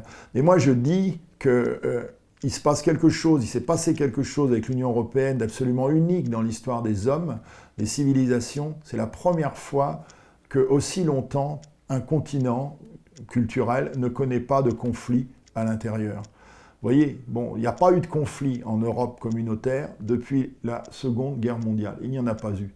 Et donc, c'est en ce sens-là que je ne peux pas penser. Pour moi, c'est un impensé, vous voyez, le déracinement dont vous me parlez. Mais c'est aussi une joie. C'est aussi une joie. La joie de me dire, je n'ai jamais, au fond, eu à quitter ma terre natale ou ma terre créative, ma civilisation culturelle, justement, du fait de décisions qui n'étaient pas les miennes, ou de situations dont je n'étais pas d'une certaine façon comptable ou responsable. Donc j'y pense souvent quand je pense à l'Union européenne, qui est toujours très largement critiquée, bon voilà. Moi je me dis, on est en train de construire quelque chose ici d'extraordinaire, je ne sais pas combien de temps ça marchera, combien de temps ça durera, d'autant plus que l'Union européenne est une démocratie, certes peut-être imparfaite à bien des égards, mais ça reste une démocratie. Et au fond, elle accepte justement en son sein les gens qui veulent sa propre mort, hein, bien évidemment, qui parlent très fort, qui ont beaucoup de tribunes. Mais moi, je pense qu'aujourd'hui, l'Europe est la civilisation mondiale la plus intéressante parce qu'elle prend ce pari de se constituer comme une entité solide culturellement, comme une civilisation qui peut exister sans la guerre, sans le conflit, sans justement obliger ces populations à se déraciner. Voilà. Et ça, c'est absolument unique. Un de mes amis américains, avec qui j'étais la semaine dernière pour monter une exposition, me disait, mais tu sais, l'Amérique n'est plus le nouveau monde. Il dit, le nouveau monde, c'est l'Europe. Ah, j'ai dit, ah bon? Mais il me dit, mais en Amérique, tout est vieux. Les constitutions maintenant sont vieilles, les gens sont vieux dans leur tête, ils sont complètement régressifs. On a quelques tarés, genre Elon Musk et autres, enfin bon, qu'on voit des voitures dans l'espace, bon, des gens complètement irresponsables hein, sur le plan écologique ou autre. Bon, n'en parlons pas, bon, l'humanité a toujours produit une sorte d'extravagance. Comme ça, c'est même pas intéressant, c'est même pas un épiphénomène humain, si vous voulez, on peut oublier ça. Bon, voilà, mais il me dit, tout est vieux dans ce pays-là, ce continent-là. Tout est vieux, les lois sont vieilles, les comportements sont vieux, les gens n'ont quasiment de moins en moins de ressorts, ils sont l'obésité, les armes, la défense du territoire, du précaré, l'intolérance, le racisme. Il dit, mais tout ça est vieux. L'Amérique, c'est le vieux monde maintenant. Il dit, moi, chaque fois que je viens en Europe, ben, qu'est-ce que je vois? Je vois des gens qui essaient écologiquement de combattre, d'aller vers la paix, d'aller dans une société absolument inclusive, le plus inclusive possible, généreuse, partageuse, etc. Bon, avec les conditions, bien sûr, qui sont liées aux rigueurs et aux nécessités économiques, mais tout de même. Vous voyez ce que je veux dire? Voilà, donc de ce point de vue-là, je ne sais pas ce qu'est ce déracinement dont vous me parlez, je ne tiens pas à savoir ce qu'il est, et je me réjouis de vivre dans une culture qui, au fond, ne m'a jamais imposé d'avoir à le vivre.